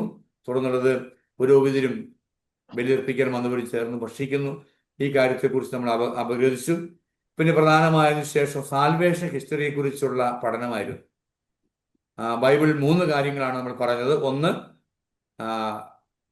3 കാര്യങ്ങൾ പറഞ്ഞ, 1-ാമത്തേത് ഒരുക്കത്തിന്റെ കാലഘട്ടം, 2 പൂർത്തീകരണത്തിന്റെ കാലഘട്ടം, 3 പ്രഘോഷണത്തിന്റെ കാലഘട്ടം. ഒരുക്കം പഴയ നിയമം മുഴുവനുമാണ്. അവിടെ 7 ആയിട്ട് തിരിക്കാം. 1-ാമത്തേത് ചരിത്രാതി ചരിത്രം, 2 പിതാക്കന്മാരുടെ കാലഘട്ടം, 3 പുറപ്പാട് കാലഘട്ടം, 4 കാനാൻ ദേശം കീഴടക്കിയ കാലഘട്ടം, 5 രാജാക്കന്മാരുടെ കാലഘട്ടം. അത് 3ആയിട്ട് തിരിക്കാം. അവിഭക്ത രാജ്യം, 2ആയിട്ടുള്ള രാജ്യം, 3 യൂദയ മാത്രമായിട്ടുള്ളത്. പിന്നെ നമ്മൾ 5-മതായിട്ട് കണ്ടത് ആറാമത്തത് കണ്ടത് വിപ്രവാസ കാലഘട്ടമായിരുന്നു. 7-മത്തത് കണ്ടത് വ്യത്യസ്തങ്ങളായ പീരീഡുകളാണ്. വിപ്രവാസ ശേഷം പുറത്തേക്ക് വന്നപ്പോൾ പേർഷ്യൻ കാലഘട്ടം, ഗ്രീക്ക് കാലഘട്ടം, റോമക്കാരുടെ കാലഘട്ടത്തിലാണ് ഈശോ ജനിക്കുന്നത്. അത് എല്ലാത്തിൻ്റെയും പൂർത്തീകരണം, തുടർന്ന് പ്രഘോഷം ഇന്നും സംഭവിച്ചുകൊണ്ടേയിരിക്കുന്നു. തുടർന്ന് നമ്മൾ കണ്ടത് ഇസ്രായേൽക്കാരുടെ നിന്നിരുന്ന വിവാഹത്തിന്റെ നിയമങ്ങളെക്കുറിച്ച്, ആചാര അനുഷ്ഠാനങ്ങളെക്കുറിച്ചും സ്ത്രീകളെക്കുറിച്ചുള്ള സങ്കല്പത്തെക്കുറിച്ചും കാഴ്ചപ്പാടുകളെക്കുറിച്ചുമാണ്. മറ്റൊന്ന് ഞാൻ വിട്ടുപോയൊരു കാര്യം പ്രവാചകന്മാരെ കുറിച്ചാണ്. ഇസ്രായേലിലെ പ്രവാചകന്മാർ, ഏലിയ വരെയുള്ള ആദ്യകാലത്തെ പ്രവാചകന്മാര്, പിന്നീട് രാജാക്കന്മാരുടെ കാലഘട്ടത്തിൽ പ്രവചിച്ച പ്രവാചകന്മാര്, തുടർന്ന് വിപ്രവാസ കാലഘട്ടത്തിൽ പ്രവചിച്ചവര്, അതിനുശേഷം അതുകൊണ്ട് പ്രവാചക കാലഘട്ടം അവസാനിക്കുകയാണ്. പ്രകാരം പല കാലഘട്ടത്തിൽ ദൈവം അരുളി ചെയ്യുന്നു എന്ന് പറഞ്ഞ് ദൈവത്തിന്റെ ഹിതം ജനത്തെ അറിയിച്ച പ്രധാനപ്പെട്ട പ്രവാചകന്മാരെ കുറിച്ച്, അത് വടക്കൻ ഇസ്രായേലിലും തെക്കൻ ഇസ്രായേലിലും പ്രവചനം നടത്തിയ പ്രവാചകന്മാര്, വലിയ പ്രവാചകന്മാരുണ്ട്, ചെറിയ പ്രവാചകന്മാരുണ്ട്. പുസ്തകത്തിന്റെ വലിപ്പത്തിന്റെ അടിസ്ഥാനത്തിലാണ് വലിയ പ്രവാചകന്മാര്. അവർ 4 പേര്: യെശയ്യ, ജെറമിയ, എസക്കിയേൽ, ദാനിയേൽ എന്നിങ്ങനെ 4 വലിയ പ്രവാചകന്മാര് പുസ്തകത്തിന്റെ വലിപ്പത്തിന്റെ അടിസ്ഥാനത്തിൽ. ബാക്കി എല്ലാവരും ചെറിയ പ്രവാചകന്മാരുമാണ് ഉള്ളത് എന്ന് ഓർത്തു വയ്ക്കുക. ഏറ്റവും അവസാനം നമ്മൾ കണ്ടത് ഇസ്രായേലിലെ പ്രധാനപ്പെട്ട പേര്, ജസ്റ്റ് ഒന്ന് ഓടിച്ച് പേര് മാത്രമേ പറഞ്ഞുള്ളൂ, സ്ത്രീ കഥാപാത്രങ്ങളെ കുറിച്ചാണ്. ഇത്രയുമാണ് ഈ പുസ്തകത്തിന്റെ ഒരു രത്ന ചുരുക്കം എന്ന് പറയുവാനായിട്ട് സാധിക്കുക. ചുരുങ്ങിയ സമയം കൊണ്ടാണ് പറഞ്ഞത്, അതൊന്നും ആയിട്ടില്ല എന്ന് എനിക്കറിയാം. എങ്കിലും നിങ്ങൾക്ക് ഈ പുസ്തകങ്ങളെക്കുറിച്ച് ചെറിയൊരു ഗ്രാഹ്യവും അറിവും ലഭിച്ചു കാണുമെന്ന് ഞാൻ വിശ്വസിക്കുകയാണ്. എല്ലാവർക്കും എന്നെ ശ്രവിച്ച എല്ലാവർക്കും ഈ 1.5 മണിക്കൂർ സമയം എന്നോടൊപ്പമായിരുന്ന എല്ലാ പ്രിയപ്പെട്ട പഠിതാക്കൾക്കും ഒത്തിരി സ്നേഹത്തോടെ നന്ദി പറയുന്നു. ദൈവം എല്ലാവരെയും അനുഗ്രഹിക്കട്ടെ. Thank you very much.